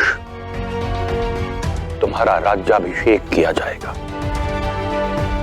तब तक सभी को इसी भ्रम में रखना होगा कि पौरव राष्ट्र का राजा कनिष्क ही है।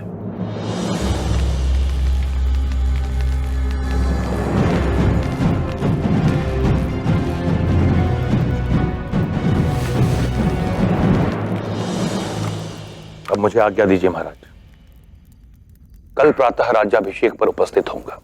आप कहां जा रहे हैं आचार्य? कार्य तुम भी अधूरा नहीं छोड़ते और मैं भी कोशिश करता हूं कि कोई कार्य अधूरा ना छोड़ूं। कल राज्याभिषेक है पुरु, और राजा को कुछ भेंट तो देना चाहिए।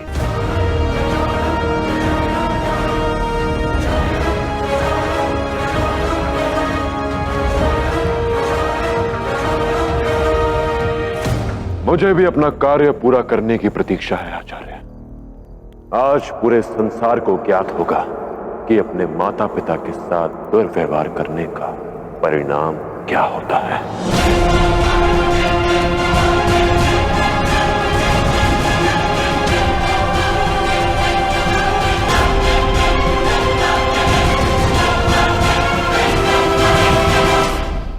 मैं शपथ लेता हूं ताऊ कि आपकी हत्या का प्रतिकार लूंगा। उस दस्यु पुरु के शरीर से रक्त की एक एक बूंद बहाकर उससे आपका तर्पण करूंगा। उस दिन पुल पर वो धमाका किसने किया था? मैंने किया था।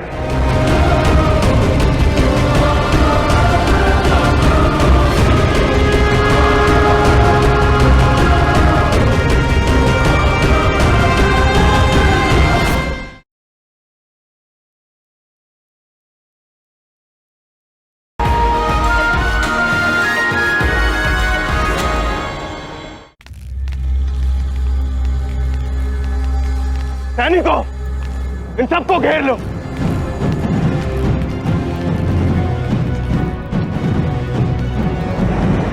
कहां है वो दस्यु? जवाब दो।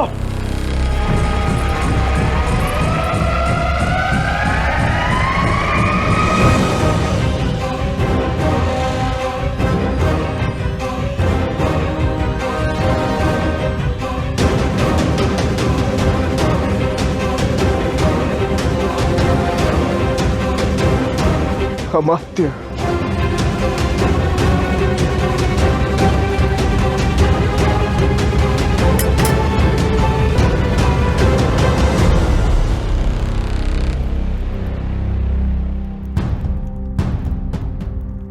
अमात्य,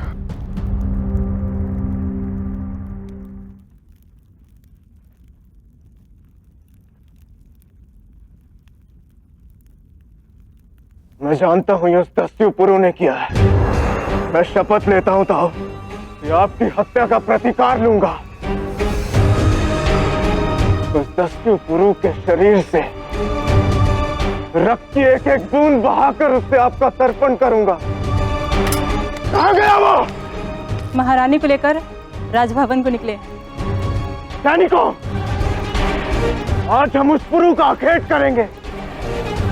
उसी राजमहल में उसकी चिता सजाई जाएगी।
अब छोड़िए शाह, सब खत्म हुआ। हर खात्मा एक नई शुरुआत करता है रोकसेन, और अभी सब कुछ खत्म नहीं हुआ है।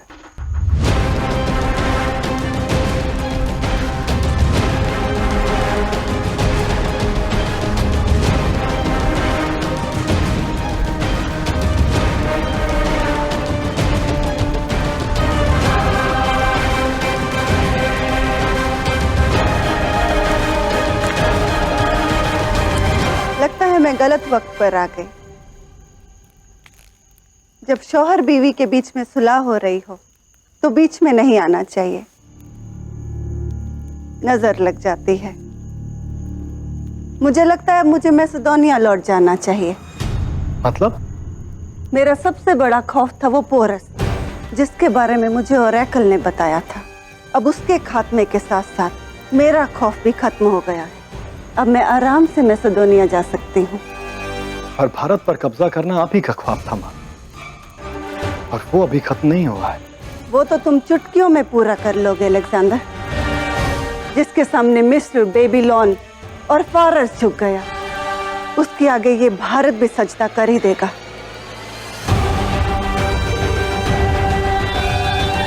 और जब मेरा बेटा दुनिया का बादशाह बनकर मैसेडोनिया लौट कर आएगा तो कोई तो होना चाहिए उसका इस्तेकबाल करने के लिए। और वैसे भी मुझे मैसेडोनिया की बहुत याद आ रही है। यहाँ के बादशाहों के बेडौल ताज और मशवर्दियों के गुटे हुए सर देखकर मुझे कौफ्त आने लगी है।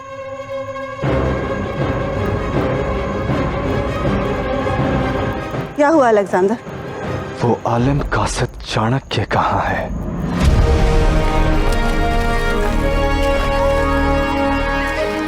मेरी कर्म भूमि तक्षशिला आज तुम्हारे पंजे में है अलेक्जेंडर, लेकिन मेरे रहते अधिक समय तक तुम ऐसा नहीं कर पाओगे।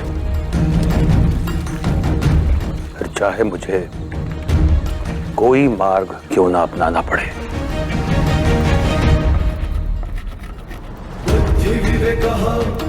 ज्ञानम प्रचंडम गुणे गुणनिधानम रणनिधि चतुरम मनैः मंत्रणाचल उत्थान उद्भव उद्गार अनुभव सदा साम दाम दंड भेद। अब निर्णय होगा, चाणक्य की नीति की विजय होती है या अलेक्जेंडर की शक्ति की।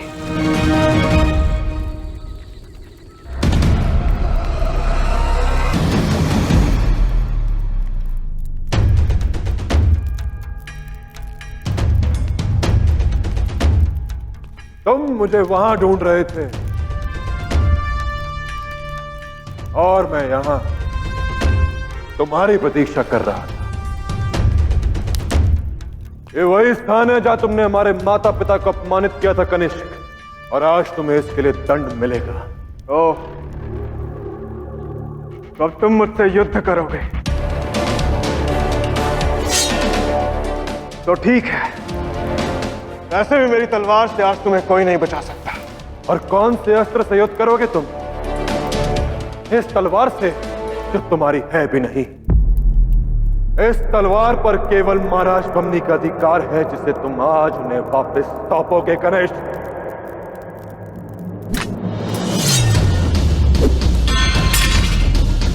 मन तो था कि आज तुम्हें अपने हाथों से दंड दूं, पर तुम्हें सीख देने और सबक सिखाने का अधिकार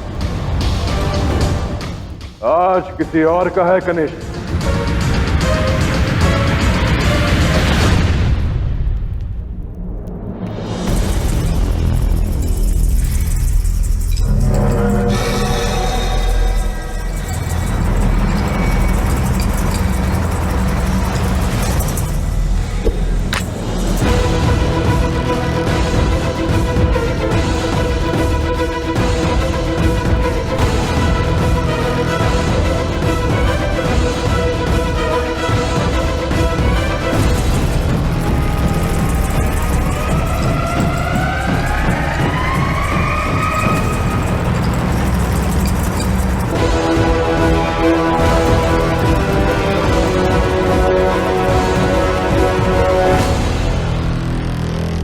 उस दिन महाराज के हाथों से तलवार इसलिए नहीं छूटी,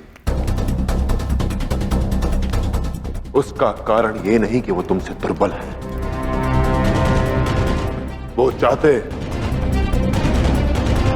तो तलवार के एक ही प्रहार से तुम्हारी असभ्यता का अंत कर देते, पर अपने पुत्र के लिए एक पिता का प्रेम और उसकी भावनाएं बीच में आ गई, और इसलिए वो रुक गए।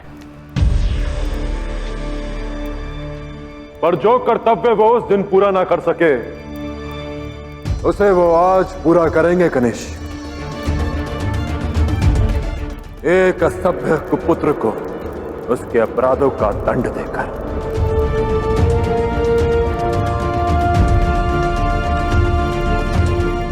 देख क्या रहे हो?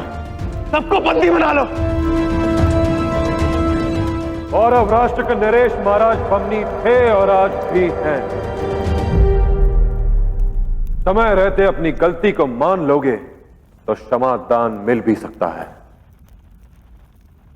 अब चुनाव आप सभी के हाथों में है।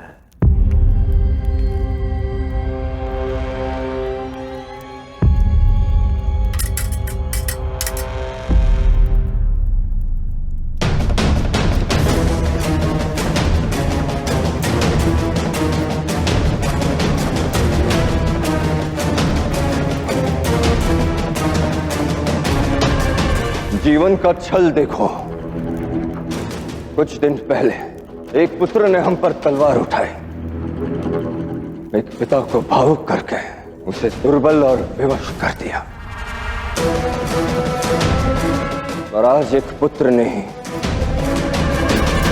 पुनः हमें शासक बनाकर हमारी तलवार हमारे हाथ में सौंपी। आगे बढ़ो कनिष्क, उठाओ हम पर तलवार जैसे उस दिन उठाई थी। आगे बढ़ो, प्रहार करो अपने पिता पर।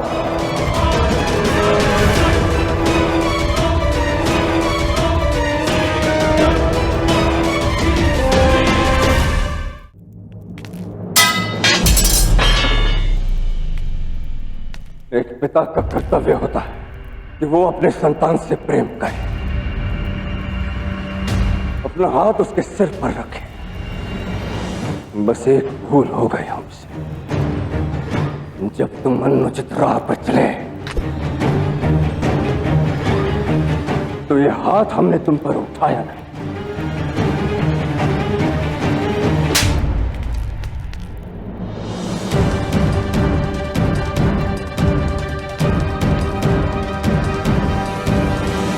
तुम्हारी पहली भूल पर यदि यह हाथ तुम पर उठ जाता, तुम अपने पिता पर तलवार कभी नहीं उठाते।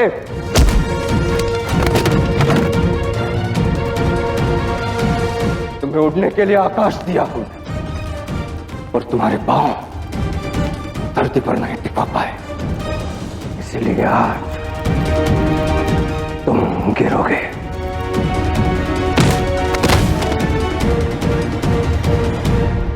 एक पिता यदि अपने पुत्र की उंगली पकड़कर उसे चलना सिखाता है तो उसके बहकने पर पांचों उंगलियों से उस पर प्रहार भी कर सकता है।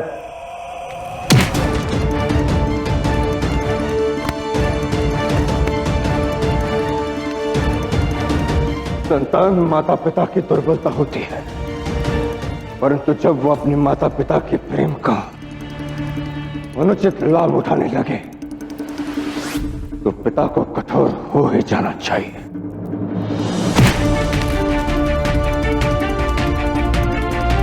हमसे भूल हुई कि तुम्हें अपने प्रेम का अनुचित लाभ उठाने दिया, किंतु हर व्यक्ति को अपनी भूल का पश्चाताप करने का एक अवसर अवश्य मिलना चाहिए। आज हम न केवल पश्चाताप करेंगे बल्कि अपनी भूल सुधारेंगे भी।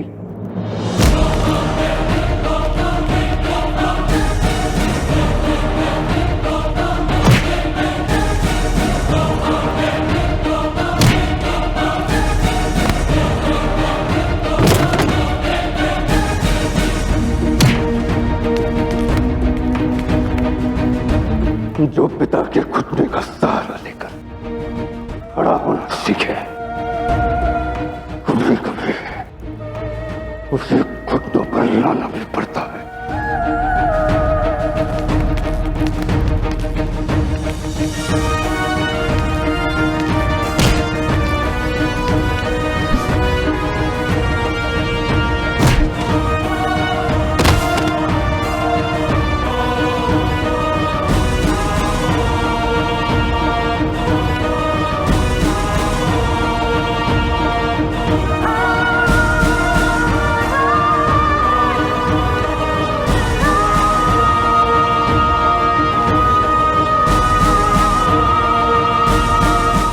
यदि आज हमारे हाथ कांपे तो संसार में अनुचित संदेश जाएगा कि पुत्र भले ही कितना ही बड़ा अपराध क्यों न कर ले, उसके प्रेम में दृष्टिहीन माता पिता उसे क्षमा कर ही देते हैं। परंतु आज हम ऐसा होने नहीं दे सकते। आज के बाद पौरव राष्ट्र का हर पुत्र अपने माता पिता का तिरस्कार करने से पहले 100 बार सोचेगा।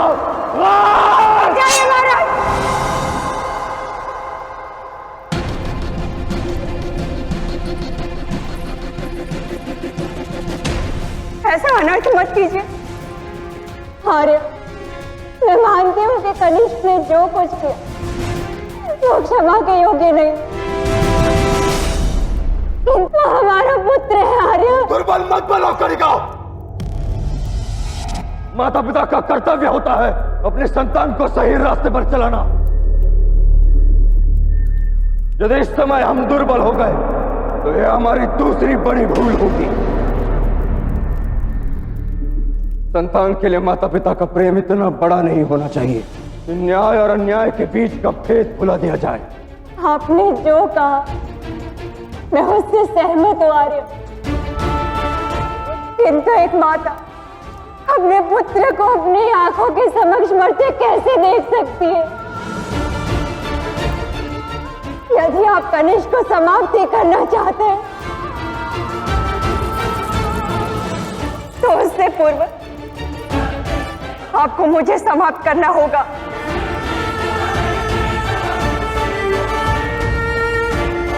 कर दीजिए मेरा अंत महाराज, या फिर एक मां की विनती स्वीकार करके उसके पुत्र को क्षमा कर दीजिए।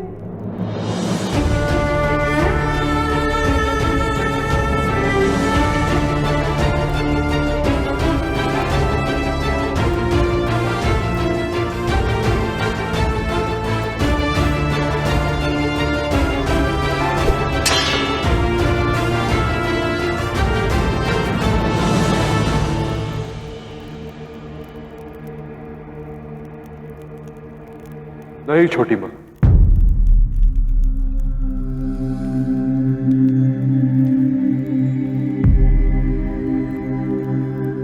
कनिष्क ने जो अपराध किया वो क्षमा योग्य नहीं है।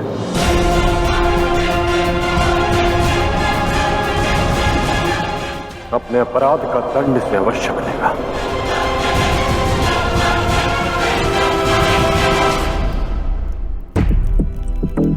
ये तुम क्या कह रहे हो पुरु?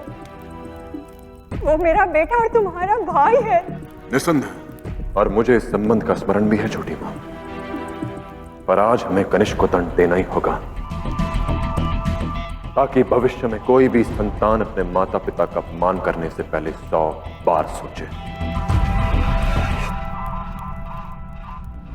तो क्या संसार के सामने तुम ये उदाहरण रखोगे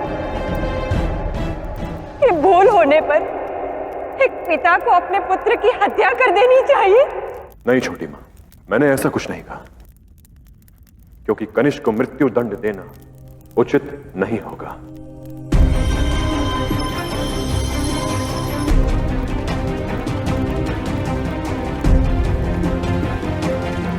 हाँ पिताश्री, क्योंकि मृत्यु दंड देना तो बहुत सरल है। आज हमें पूरे संसार को यह संदेश देना होगा कि जो संतान अपने माता पिता को अपमानित करे, जो संतान अपनी मां को बंदी बनाने का दुस्साहस करे, जो संतान अपने ही पिता पर तलवार उठाए, वो संतान जीते जी हर पल मरेगी।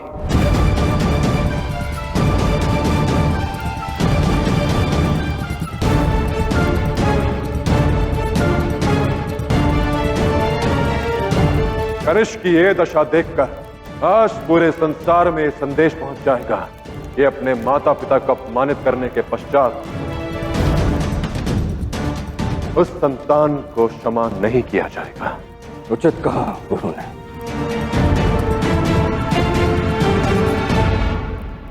और क्योंकि अब इस सिंहासन पर तुम आसीन होने वाले हो, तो कनिष्क का दंड भी तुम ही निश्चित करोगे।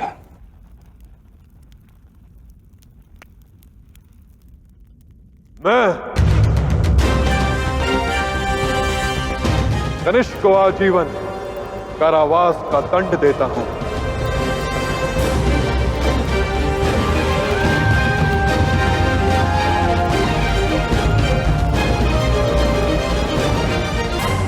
इसे इसी क्षण काल कोठरी में डाल दिया जाए।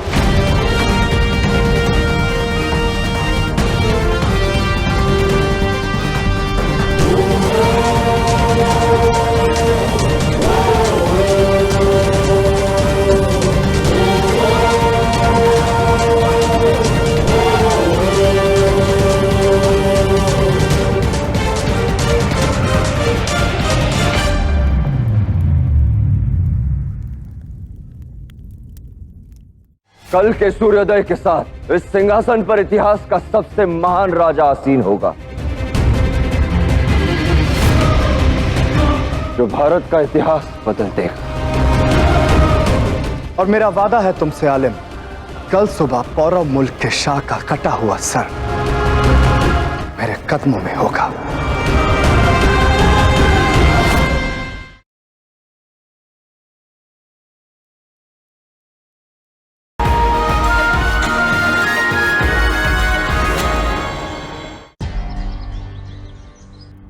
आचार्य चाणक्य की अब तक कोई सूचना नहीं, समझ में नहीं आता हो क्या रहा है। सेतु पर अचानक से विस्फोट होता है। बमनी हमारा सुरक्षा चक्र तोड़ निकलता है।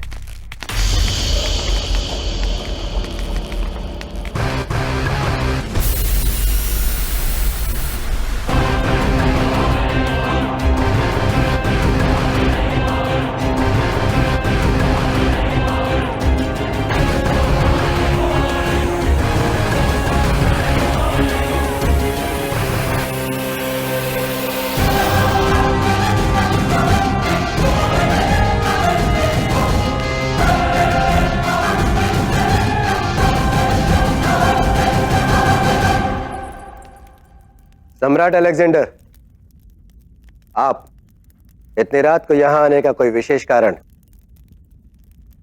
सब कुशल तो है? नहीं, कुछ ठीक नहीं है शायद तक्षशिला।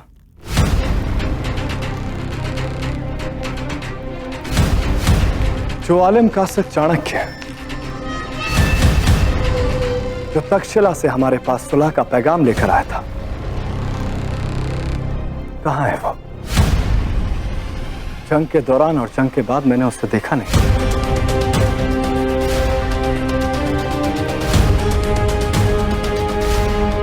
मैंने एक सवाल पूछा है शायद तक्षशिला, उसका जवाब दो। उस दिन पुल पर वो धमाका किसने किया था? मैंने किया था।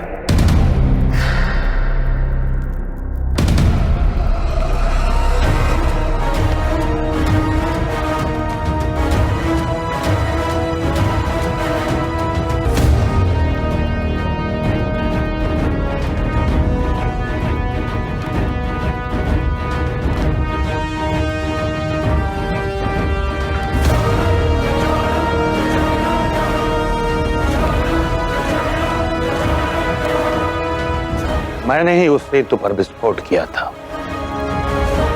और किसी को मेरी इस योजना के विषय में ज्ञात नहीं था। तो मैं उसकी वजह जानना चाहता हूं। कारण स्पष्ट है सम्राट। हमारे संधि प्रस्ताव में स्पष्ट उल्लेखित था कि तक्षशिला युद्ध में नहीं, शांति में विश्वास रखता है। इस संधि का मुख्य उद्देश्य तक्षशिला में शांति, प्रजा की सुरक्षा आश्वस्त करना था। हमारे महाराज ने संधि के बदले आपको पुरु सौंपा, किंतु जब मैंने देखा पुरु आपके साथ कपट करके पौरव राष्ट्र की ओर पलायन कर रहा है, तो उसे रोकने के लिए मेरे पास बस एक यही मार्ग था। तुम्हें लगता है कि मैं तुम्हारी इस कहानी पर यकीन कर लूंगा, ये जानते हुए कि मेरी फौज पौरव राष्ट्र सिर्फ उसी पुल के रास्ते पहुंच सकती थी? तुमने उसे निस्तो नाबूद किया। तो अब मैं क्यों ना समझूं कि तुम चाहते थे कि हम तक्षशिला में ही रुक जाएं। तो अब मैं जानना चाहता हूं आलिम कि तुम उस धमाके के बाद कहां गायब थे? सम्राट, मुझे अच्छी तरह ज्ञात है कि आप कथनी से अधिक करनी में विश्वास रखते हैं, इसीलिए मेरे पास आपके लिए कुछ है।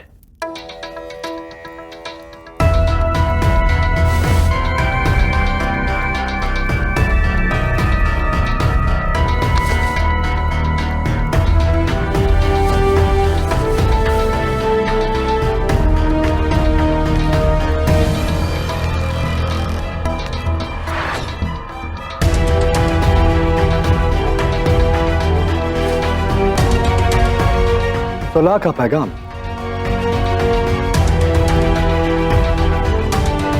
जी, मैं वसंत उत्सव में सम्मिलित होने पौरव राष्ट्र गया था, जहां भारत के सभी साम्राज्यों के राजा कल प्रातः एक सभा में सम्मिलित होने जा रहे हैं। बस उन्हीं से समझौता करने का प्रयास कर रहा था।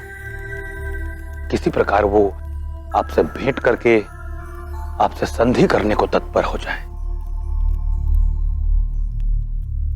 ये प्रस्ताव उसी का प्रमाण है। अब तो आपको विश्वास हो गया होगा सम्राट कि मैं आपके भारत पर आधिपत्य के मार्ग में बाधा बनकर नहीं आया। सम्राट अलेक्जेंडर, हम तुरंत आपके पौरव राष्ट्र जाने का प्रबंध करते हैं। उसकी कोई जरूरत नहीं, हम वहां नहीं जाएंगे। पर क्यों सम्राट? बिना रक्त बहाए समस्त भारत पर आधिपत्य कर सकते हैं आप। ऐसा अवसर पुनः नहीं आएगा श्रीमान। अलेक्जेंडर किसी मौके का मोहताज नहीं आलम। मैंने सारी दुनिया अपनी शर्तों पर जीती है और भारत को भी मैं अपनी शर्तों पर जीतूंगा। और अगर किसी को मुझसे सुलह करनी है तो वो खुद मुझ तक चल कर आए। मुझे किसी के पास जाने की क्या जरूरत है? और शेर के लिए जंगल अपना हो या किसी और का, वो जंगल के दूसरे जानवरों के सामने दोस्ती का हाथ नहीं बढ़ाता।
आज तुमने जो किया है उस पर संसार के सभी माता पिता को गर्व होगा।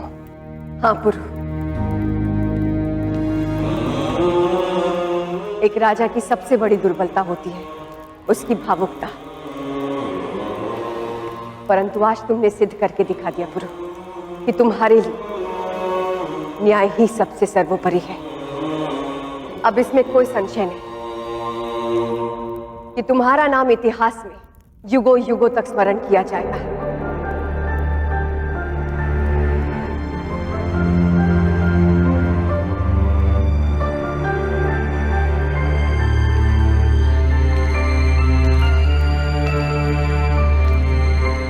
कल के सूर्योदय के साथ इस सिंहासन पर इतिहास का सबसे महान राजा आसीन होगा।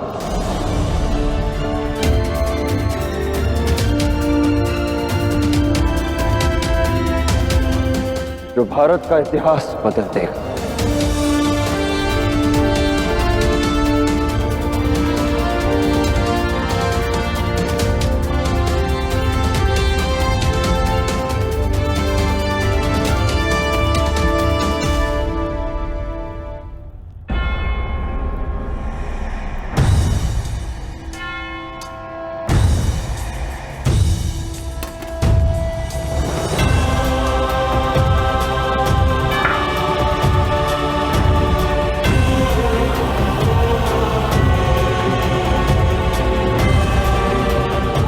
आपने मुझे उपस्थित होने का आदेश दिया। वैसे दुनिया की महारानी,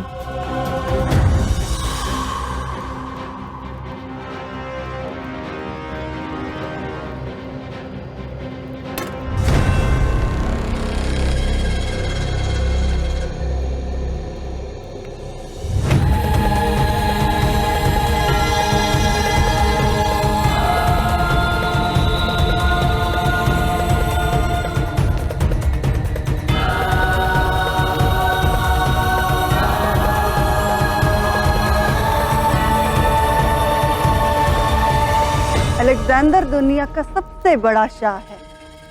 शाह एशिया ही नहीं, शाह कायनात बनने वाला है मेरा बेटा। और जो उसे खत्म कर सकता था वो पोर है, वो मौत के घाट उतारा जा चुका है। इसीलिए मैं उसकी नजर उतार रही थी।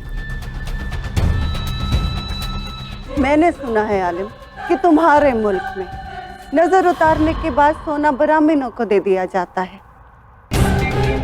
इसीलिए मैं ये सोना तुम्हें नजर कर देना चाहती हूँ।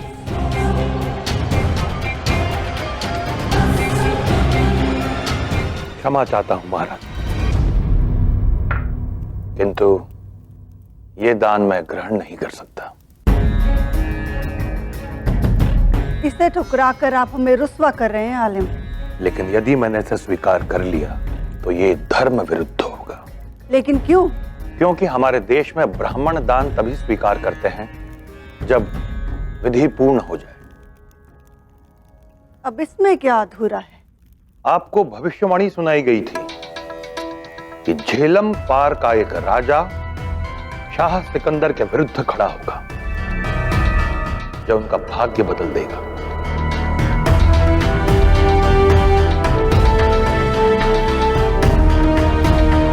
तो क्या आप आश्वस्त हैं कि वो पुरुष ही था? और क्या यह संभव है कि जिसके नाम की भविष्यवाणी हुई वो इतनी सरल मृत्यु को प्राप्त हो जाए?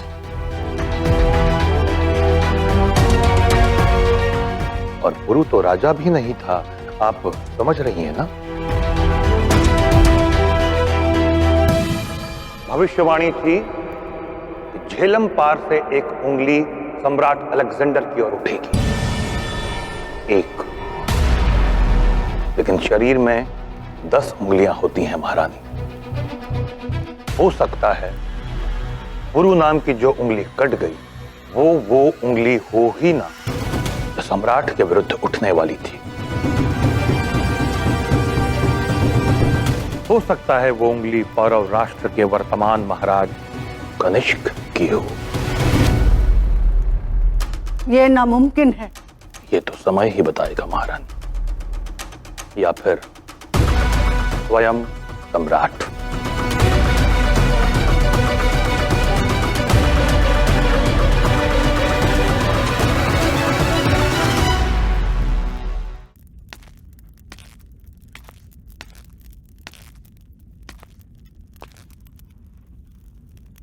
जो नजर तुम्हें मलिका ने की है उसे कबूल करो आलिम। शाम ढल चुकी है, खर्च तो कल ही करोगे। और मेरा वादा है तुमसे आलिम कि कल सुबह औरव मुल्क के शाह का कटा हुआ सर मेरे कदमों में होगा। नहीं अलेक्जेंडर, तुम वहां नहीं जाओगे। आपका खौफ मैं समझ रहा हूं मां, पर वो शाही क्या जो खुद दुनिया जीते और उसकी मां खौफ से हार जाए। कल उस औरव शाह का कटा हुआ सर आपको तोहफे में देगा ये अलेक्जेंडर। हेफेस्टियन, कल हम सुलह के उस परवाने को इज्जत देने जा रहे हैं जो पौरव राष्ट्र से ये आलिम लेकर आया था। तैयारियां करो।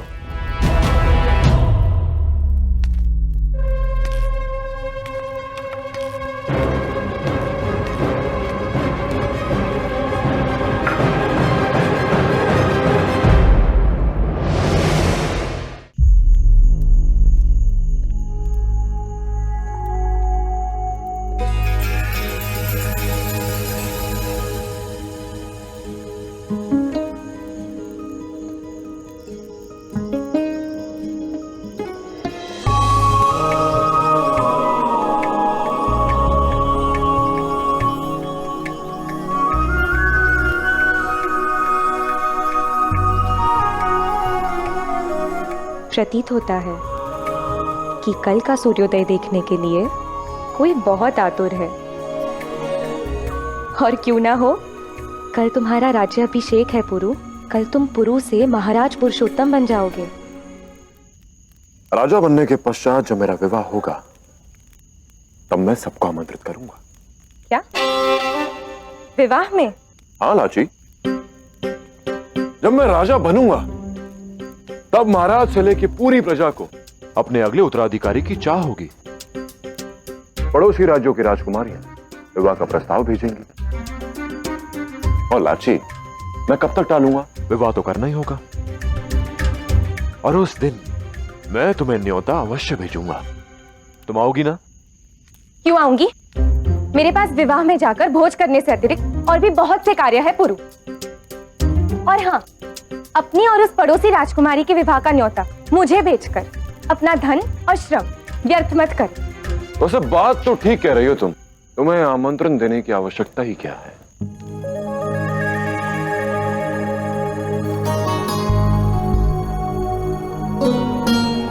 क्योंकि जब विवाह की रीतियां चल रही होंगी तब तुम तो अपने आप ही प्रत्येक विधि विधानों में तुम तो मेरे साथ होगी लाची।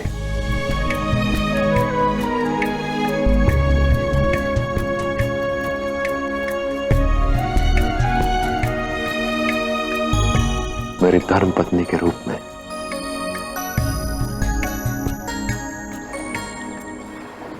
एक और भारत का पुत्र पुरु अपनी मातृभूमि को अलेक्जेंडर की दृष्टि से बचाने के लिए पौरव राष्ट्र का सिंहासन स्वीकार कर चुका था। वहीं दूसरी ओर इस बात से अनजान कि पुरु जीवित है, अलेक्जेंडर अपनी नियति की ओर बढ़ने को आतुर था।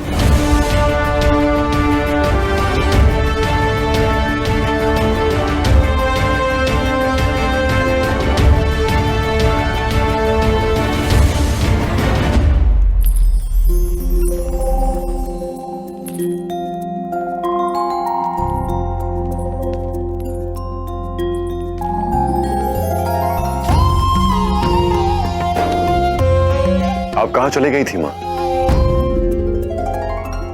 मां झेलम के पास। पुरु, मैंने तुम्हें जन्म अवश्य दिया है,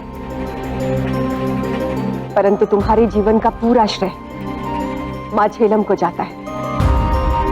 तुम्हारे जीवन का आरंभ जिस मां झेलम से हुआ है, आज तुम्हारे जीवन के इस अध्याय का आरंभ भी उनके आशीर्वाद से होगा।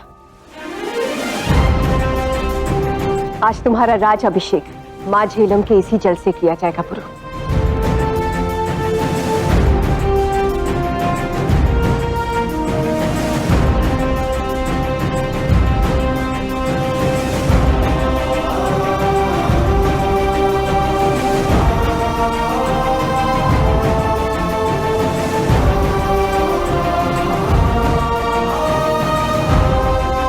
यह सभी साम्राज्यों के राजा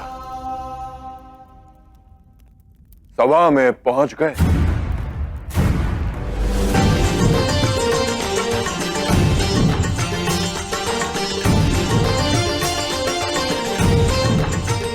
प्रणाम राजगुरु। प्रणाम राजगुरु।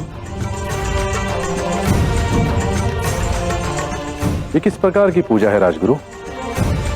पौरव राज के वसंत उत्सव में सम्मिलित होते होते हमें वर्षों बीत गए, किंतु हमने आज तक इस प्रकार की पूजा देखी नहीं। महाराज अम्बिसर, आज की ये बैठक प्रारंभ करने से पहले पौरव राष्ट्र के महाराज का राज्य अभिषेक होगा। ये क्या हो रहा है? जब महाराजा कनिष्क का राज्याभिषेक पहले ही संपन्न हो चुका है, तो फिर ये संस्कार पुनः कराने की आवश्यकता क्यों? हमें इसी क्षण पौरव राज से मिलना है।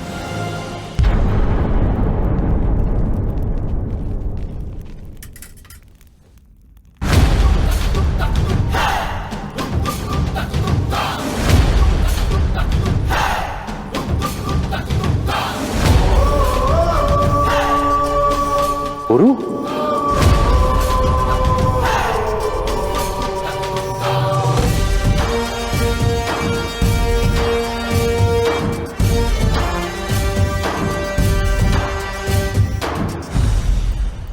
यहाँ पुरु का राज्य अभिषेक आरंभ होने को था और वहाँ अलेक्जेंडर के कदम पहली बार पौरव राष्ट्र की भूमि पर पड़े।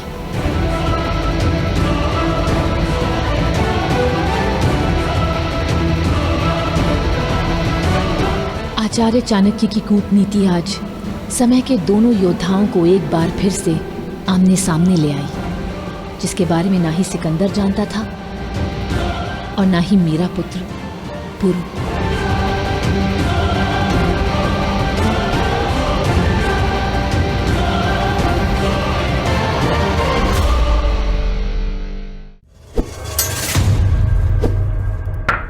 अपना वचन पूरा करो पुरु, शत्रु सामने है।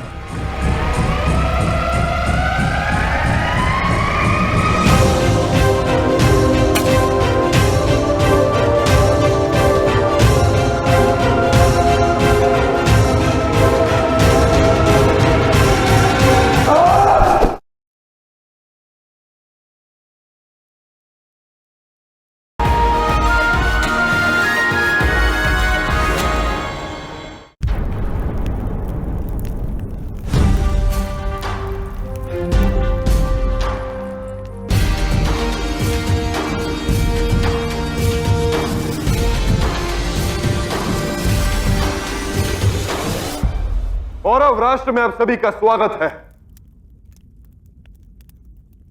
बहुत खुशी हुई मुझे कि आप सब मुझे आशीर्वाद देने के लिए मेरे राज्य अभिषेक में सम्मिलित हुए।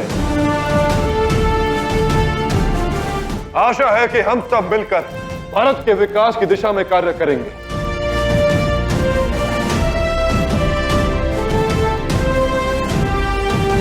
विराजी,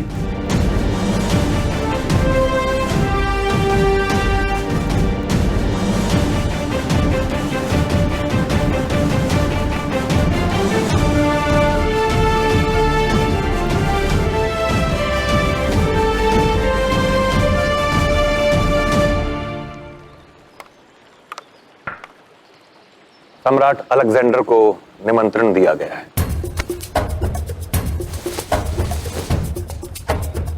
इन्हें सम्मान के साथ भीतर जाने दिया जाए।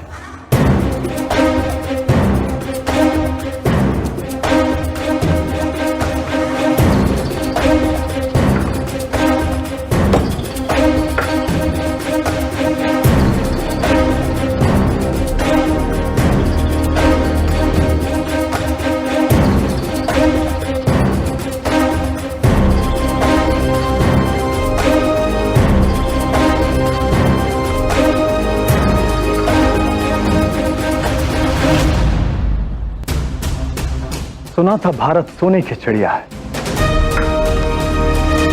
पर यहां आकर तो लगता है कि सोने की चिड़िया तो बहुत छोटा लफ्ज है यहां की दौलत के सामने। बहुत खूब।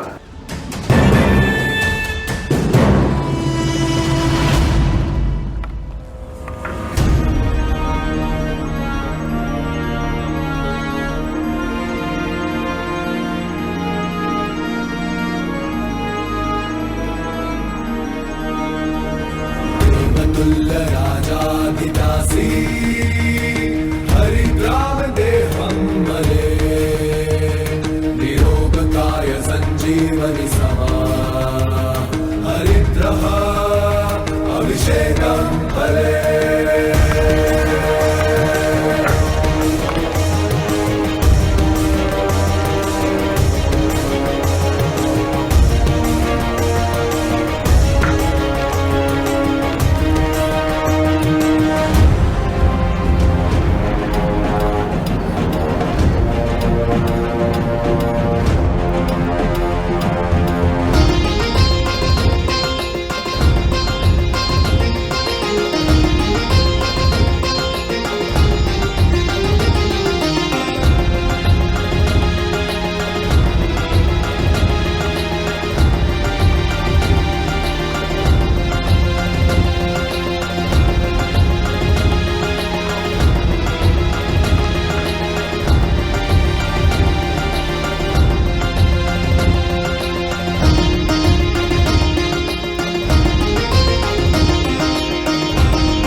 ये कैसी ताजपोशी है आलिम चाणक्य? हमारे यहां तो ताज पहनाकर ताजपोशी की जाती है। भारत में राजा को देवतुल्य माना जाता है शाह अलेक्जेंडर, क्योंकि वो देवों की ही भांति प्रजा का संचालन करता है, उनका पालन करता है। इसलिए राज्याभिषेक के समय उसे मात्र मुकुट की शक्ति नहीं प्रदान की जाती, वरन कर्तव्यों का उत्तरदायित्व भी सौंपा जाता है। यह अभिषेक उसी का प्रतीक है।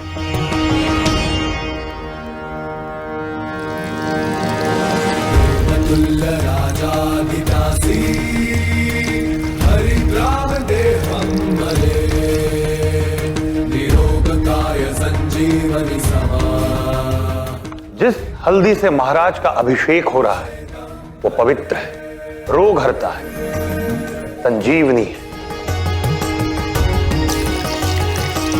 जो प्रतीक है कि राजा पवित्र मन से अपनी प्रजा को निरोगी और संजीवक रखेगा।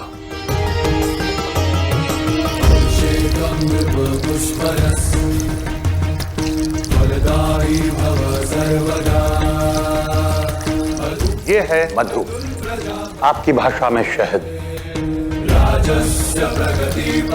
शहद मीठा होता है और अपनी वृद्धि करने वाली मधुमक्खियों को आपस में बांधकर जोड़कर रखता है। इसके अभिषेक से राजा से ये आशा की जाती है कि वो अपने कर्मों से प्रजा के मन में मिठास घोलेगा और उन्हें बांध कर रखेगा, उन्हें साथ रखकर राष्ट्र के वैभव में वृद्धि करेगा।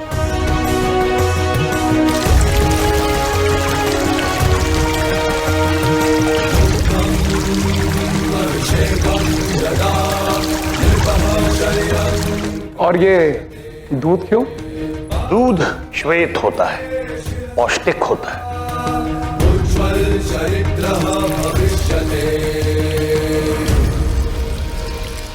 इसके अभिषेक से राजा से यह आशा की जाती है कि वो अपनी प्रजा को पुष्ट रखेगा और उसके मन में अत्याचार और अनाचार जैसी कमियां कभी नहीं पनपेंगी। अंत में जलाभिषेक।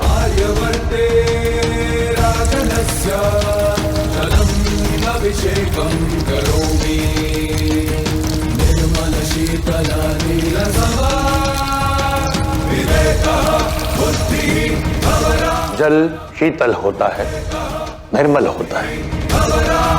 इसके अभिषेक से राजा से ये कामना की जाती है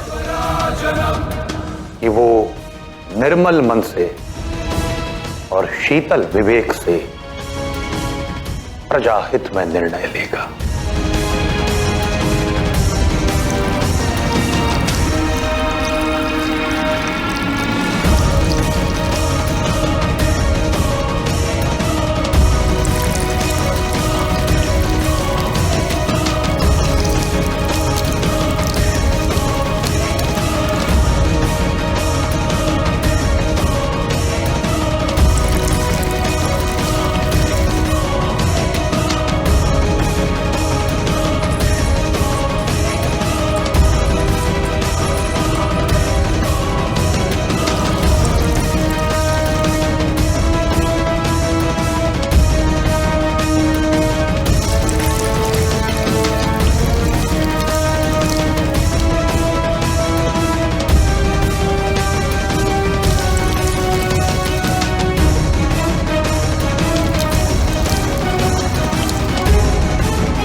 अब आप समझ गए होंगे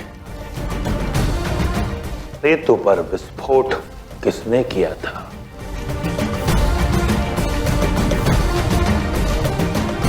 महाराज पुरुषोत्तम के राज्याभिषेक में आपका स्वागत है, सम्राट अलेक्जेंडर।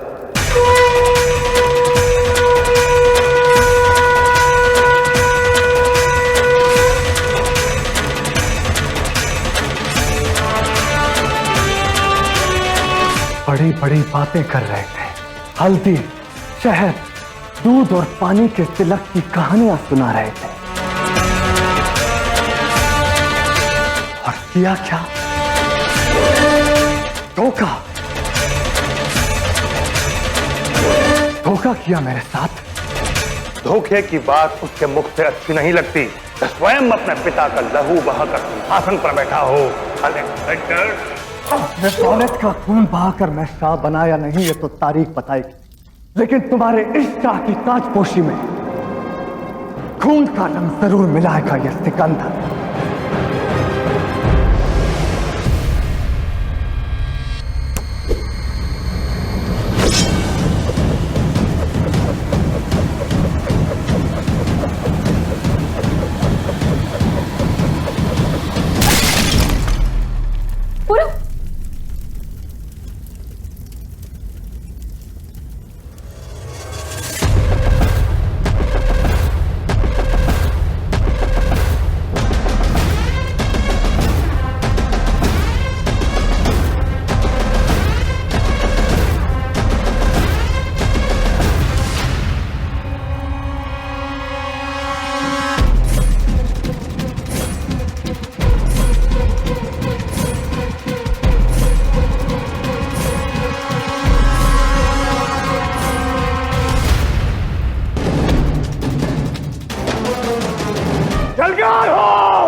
अगर तलवारें म्यान से बाहर आईं, तो आप सबके प्राण शरीर से बाहर होंगे सम्राट।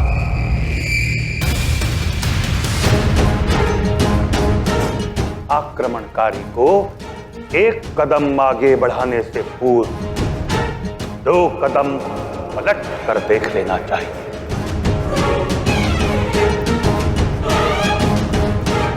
धरा पर पग रखने से पूर्व आकाश की ओर देख लेना चाहिए।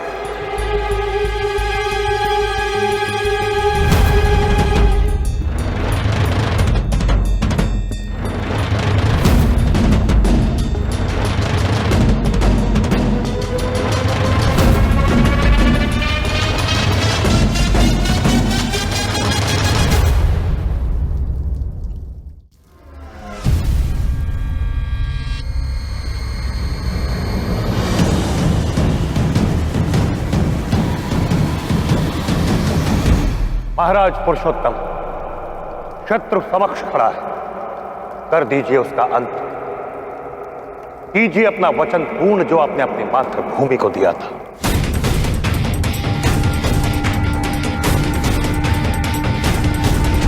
जब अलेक्जेंडर सामने होगा, आप उसका अंत कर देंगे।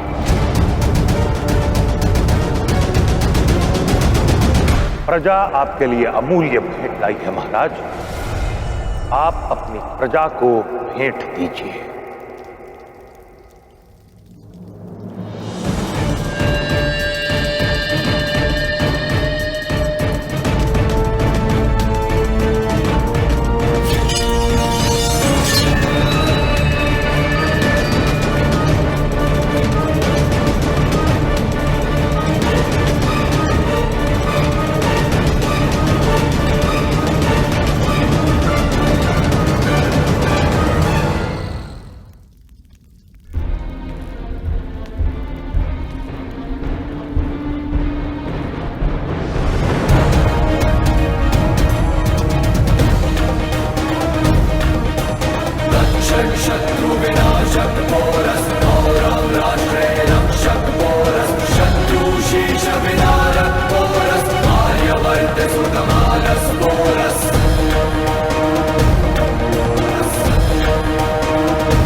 सोने की चिड़िया है ये सुनकर आया था इस मुल्क के बारे में, मगर ये नहीं जानता था कि यहां के बाशिंदे तो गिद्धों की तरह शातिर निकलेंगे। मेहमान बनाकर न्योता देंगे और दुश्मन बनाकर काट देंगे।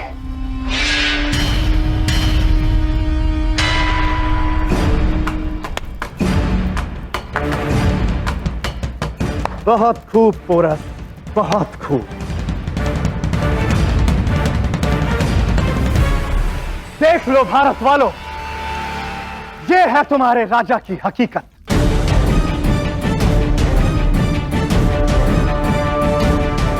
सुना था दोस्ती की खातिर सीने पर कटार झेल लेते हैं भारतीय, पर यहां तो दोस्त बनाकर पीठ पे छुरा भूका जा रहा है।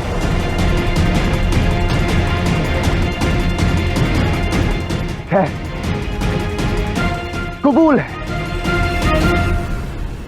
पर कम से कम दुनिया की तारीख ये तो मानेगी कि सिकंदर ने अपने जुनून और दुश्मनी में दुनिया फतेह की और उसकी शिकस्त हुई तो दोस्ती के बुलावे पर।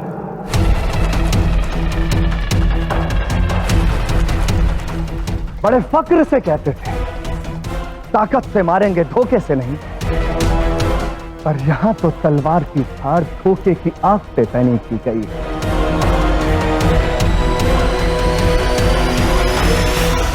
ठीक है पोरस, आगे बढ़ो। सिकंदर तुम्हारे सामने निहत्ता खड़ा है।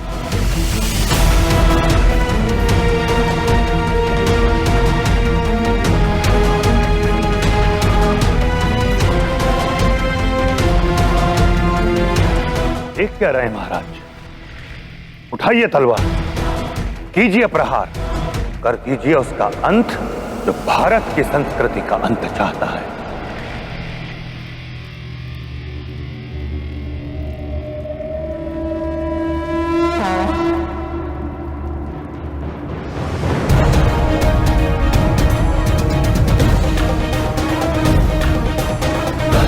शत्रु विनाशक पोरस गौरव राष्ट्रे रक्षक पोरस शत्रु शीश विनारक पोरस आर्यवर्त सुतमानस पोरस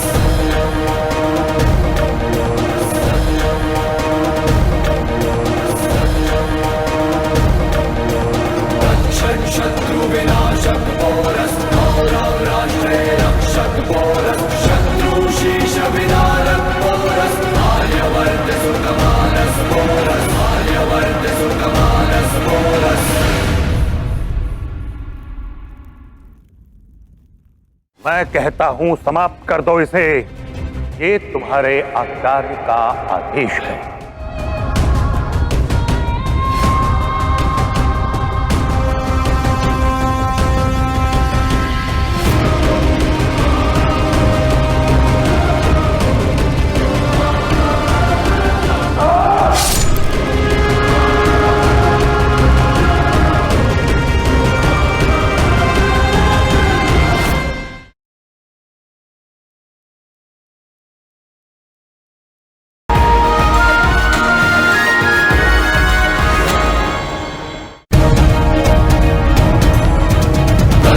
शत्रु विनाशक पोरस गौरव राष्ट्रे रक्षक पोरस शत्रु शीश विनारक पोरस आर्यवर्त सुतमानस पोरस।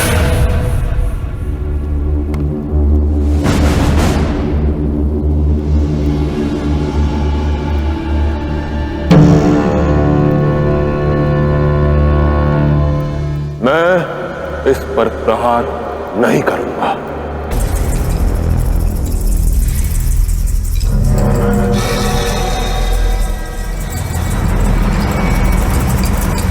ये क्या कह रहे हो पुरु? अपना वचन भूल गए? अधूरा छोड़ोगे अपनी शपथ? पुरु कोई कार्य अधूरा नहीं छोड़ता आचार्य।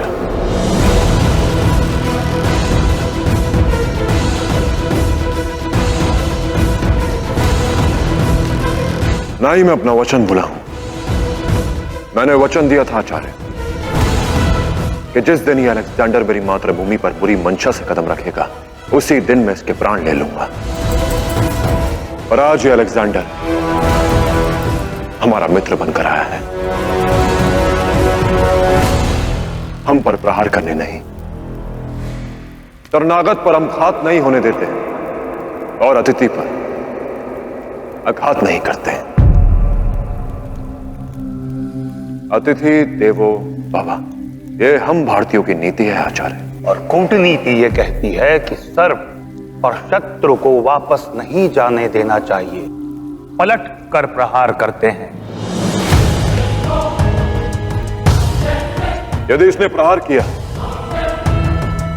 तो मैं प्रतिकार करूंगा, और छल से पुरुष पर वार नहीं करेगा आचार्य।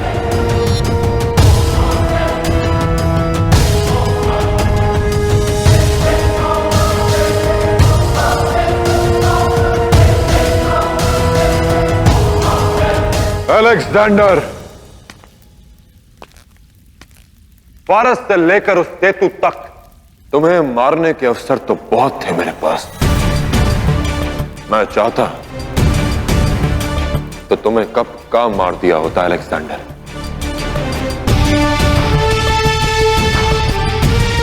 पर मातृभूमि की रक्षा के लिए उसके मान को डुबा दो, ऐसा पुरु कभी होने नहीं देगा। मैं कहता हूं समाप्त कर दो इसे। ये तुम्हारे आचार्य का आदेश है। आचार्य के आदेश पर शिष्य पुरु अपना सर भी कटवा ले, पर पौरवराज पुरुषोत्तम ये सब करने में अक्षम है आचार्य। तुम बहुत बड़ी भूल करने जा रहे हो पुरु। हो सकता है आचार्य, हो सकता है कि ये एक भूल हो, पर भूलें बुला दी जाती हैं आचार्य, और अपराध इतिहास बन जाते हैं।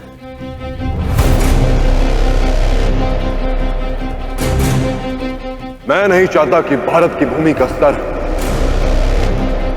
अपराध के भार से झुक जाए कि हमने एक शत्रु को मित्र के बहाने बुलाया और फिर अपनी धरती पर उसका स्तर काट दिया। साम दाम दंड भेद किसी भी विधि से शत्रु का संहार करना ही राजनीति है, और राष्ट्र के गौरव की रक्षा करना राजधर्म है। राष्ट्र की रक्षा सबसे बड़ा राजधर्म है। और क्या है राष्ट्र आचार्य? राष्ट्र बनता है संस्कारों से, परंपराओं से, संस्कृति से। भले ही आपकी कूटनीति अपना के हमें विजय प्राप्त हो जाए, पर छल करना भारत के संस्कार नहीं, और न ही नियत्ते पर आक्रमण करना हमारी संस्कृति है।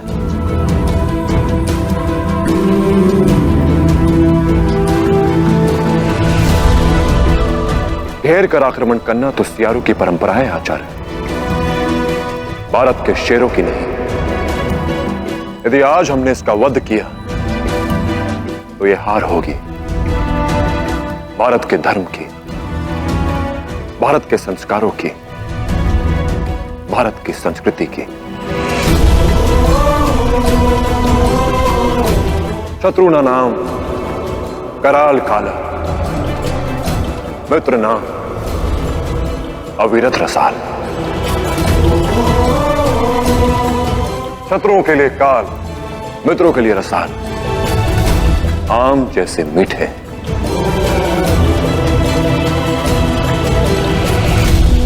कभी कभी हम भारतीयों की बुरी दशा हो सकती है, पर हम मीठी छुरी नहीं है आचार्य। मैंने इतना परिश्रम किया, कूटनीति की चालें चली, ताकि शत्रु को अपने गढ़ में लाकर मार सकें, और तुम मेरे परिश्रम पर पानी फेर रहे हो। राजा बनते ही कदाचित तुम यह भूल रहे हो कि तुम किसके आदेश की अवहेलना कर रहे हो, किसके समक्ष खड़े हो सकता है आचार्य, हो सकता है कि राज सिंहासन प्राप्त करने के पश्चात भारत के विकास का भार मेरे सर पर हावी हो गया, और आज मैं दुविधा में हूं आचार्य। नहीं समझ पा रहा कि आप कौन हैं। और क्या पहचान है आपकी।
क्या आप वही आचार्य हैं जिनकी आंखें तक्षशिला के विश्वासघात के पश्चात भर आई थी और जिन्होंने यह कहा था कि आज का दिन भारत के इतिहास पर कलंक होगा?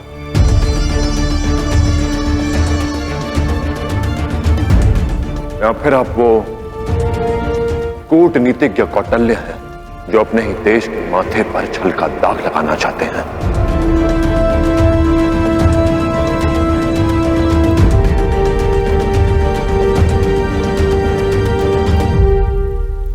मैं आपको कुछ दिखाना चाहता हूं आचार्य।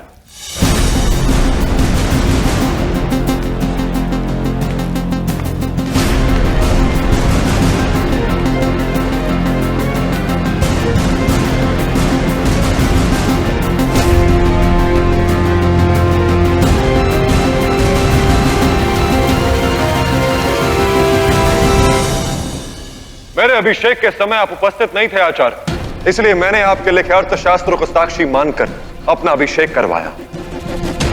पढ़ते हैं आपने क्या लिखा है उसमें।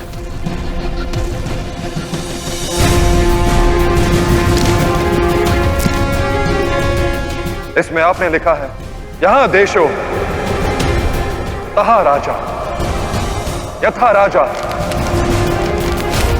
तथा प्रजा, यथा भूमि तथा तोयम, यहां बीजम तथा अंकुरम।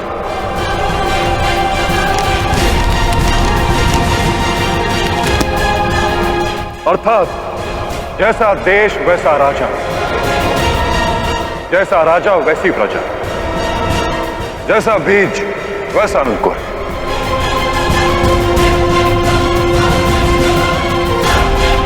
जैसी भूमि वैसा पानी।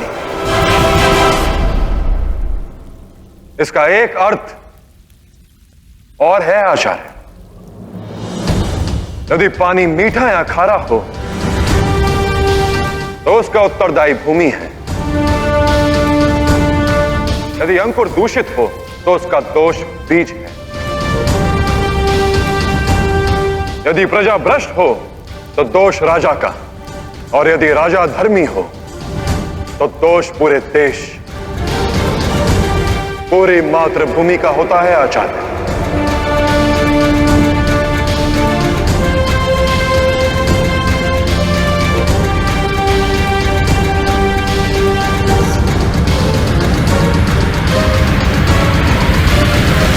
और आज मैं कोई अनर्थ नहीं कर सकता आचार्य, नहीं तो लांछन मेरे पूरे देश पर आएगी और वो मुझे सहन नहीं होगा। भले ही छल करके मुझे विजय प्राप्त हो जाए, और इससे मेरी पूरी प्रजा प्रेरणा लेगी और आपस में एक दूसरे के साथ छल करेगी।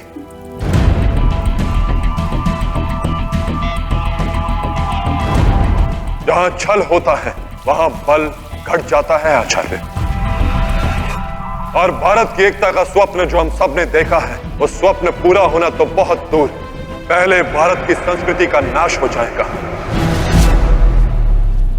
गुरु, मैंने पहले भी कहा था, अत्यधिक भावुकता व्यक्ति के विवेक को नष्ट कर देती है।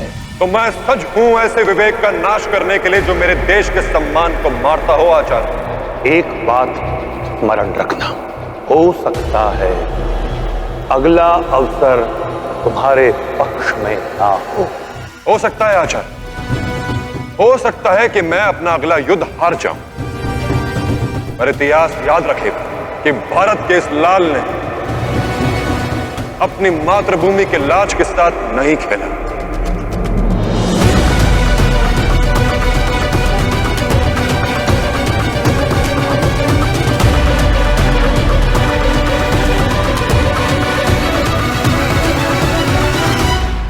हमारा लक्ष्य एक है पर नीति अलग। मैं भारत की नीति पर चलता हूं आचार्य, और वो है धर्म का बल, ना कि छल। मां गंगा भी अपना धर्म निभाने के लिए माल्य से गिरती है। मार्ग में आने वाले चट्टानों से छल से नहीं, बल से काटती है। इसलिए वो पवित्र है।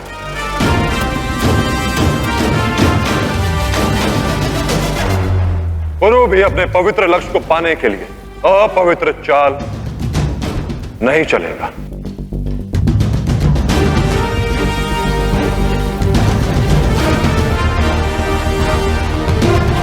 यदि मैंने कुछ अनुचित कहा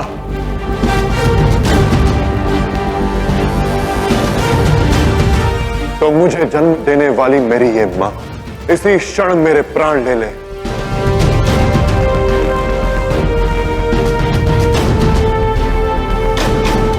यदि मैं अज्ञानी हूं तो मुझे राज सिंहासन सौंपने वाले मेरे ये पिता इसी क्षण ये सिंहासन मुझसे वापस ले लें। और यदि मेरे निर्णय से मेरी प्रजा सहमत नहीं तो इसी क्षण मेरा परित्याग कर डालें।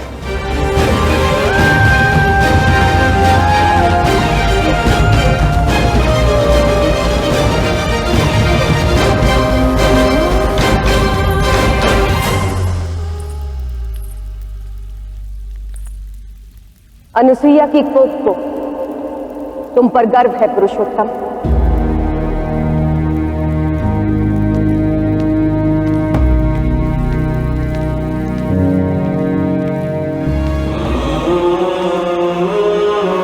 कौरव राष्ट्र की सुरक्षा हमने जिसके हाथ में सौंपी है, हमें उस पर पूर्ण विश्वास है।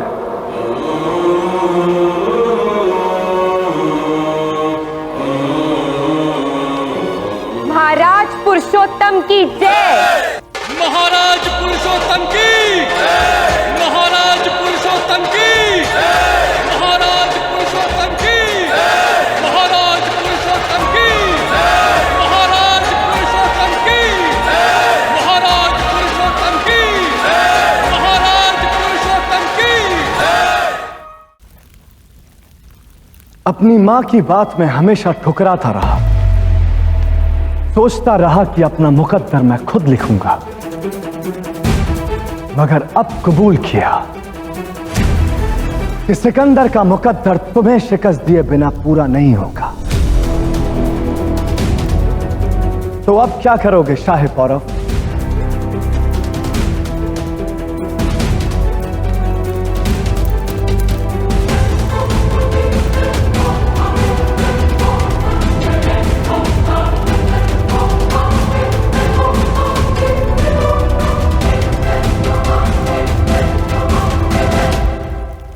वही जो एक राजा को एक राजा के साथ करना चाहिए।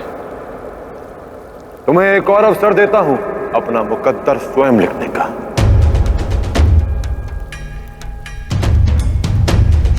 सैनिकों,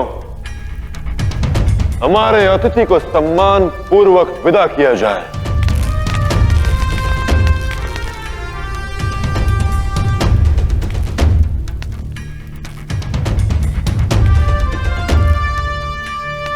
क्यों? यहां से जाने का मन नहीं? मन तो यहां पर काबू पाने का है, मगर क्या करें? कुछ रस्में मैसेडोनिया और भारत दोनों में एक जैसी है।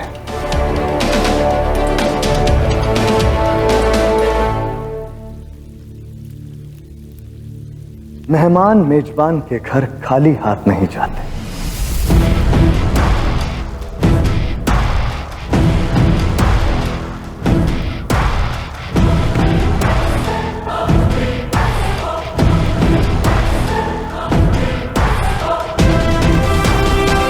तुम्हारे लिए तोहफा।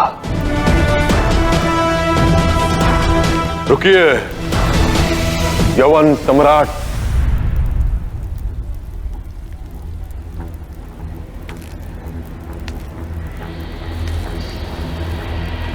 हम भी अपने अतिथि को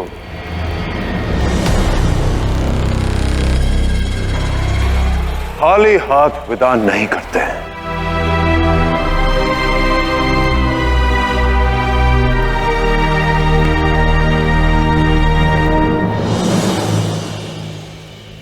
एक अतिथि को भेंट दे रहा हूं।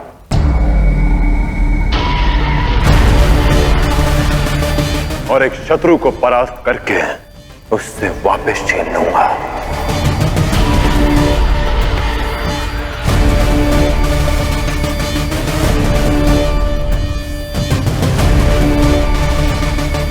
मुझे लौटाकर बहुत बड़ी गलती कर रहे हो बोरस। पछताओगे, क्योंकि अलेक्जेंडर वो आंधी बनकर आएगा कि तुम्हारी सोने की चिड़िया के पर बिखर जाएंगे।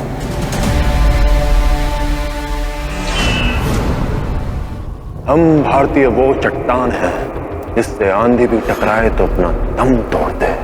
ज़्यूस का बेटा हूं मैं, पूरे भारत को जला डालूंगा। तुम्हारे पास आग है तो हमारे पास मां झेलम का आशीर्वाद है। उनके पवित्र जल से तुम्हारी आग भी बुझ जाएगी और राख का तर्पण भी हो जाएगा।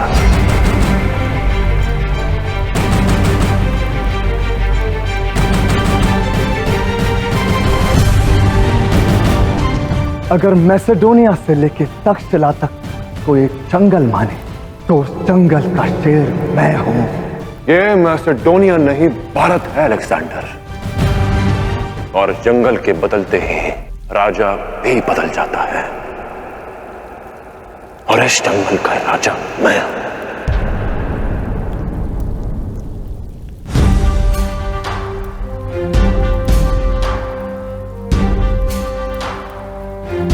सूर्यास्त होने को है। हमारे अतिथि के जाने का क्षण आ गया है। आशा है कि सूर्यास्त से पहले आप गंतव्य तक पहुंच जाएंगे। अतिथि देवो भव।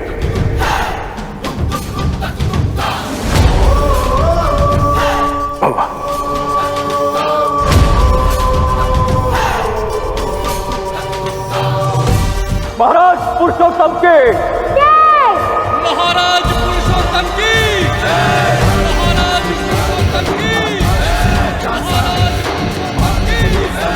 महाराज पुरुषोत्तम की महाराज पुरुषोत्तम की महाराज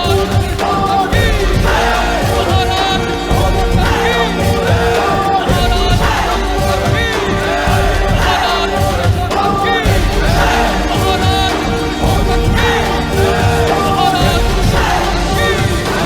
महाराज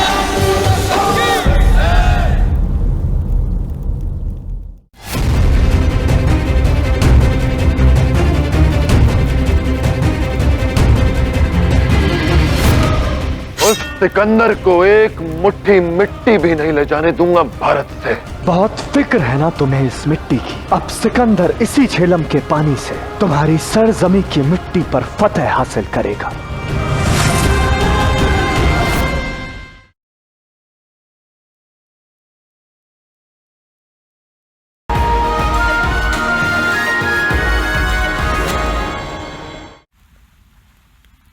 पौरव राष्ट्र का सिंहासन अपने राजा की प्रतीक्षा कर रहा।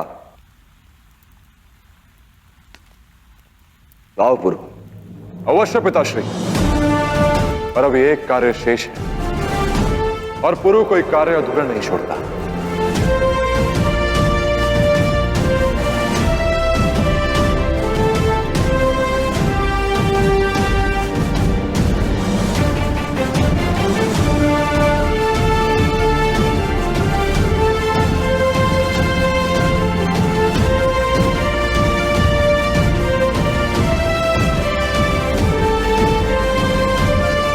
शपथ ली थी मैंने कि मेरा राज तिलक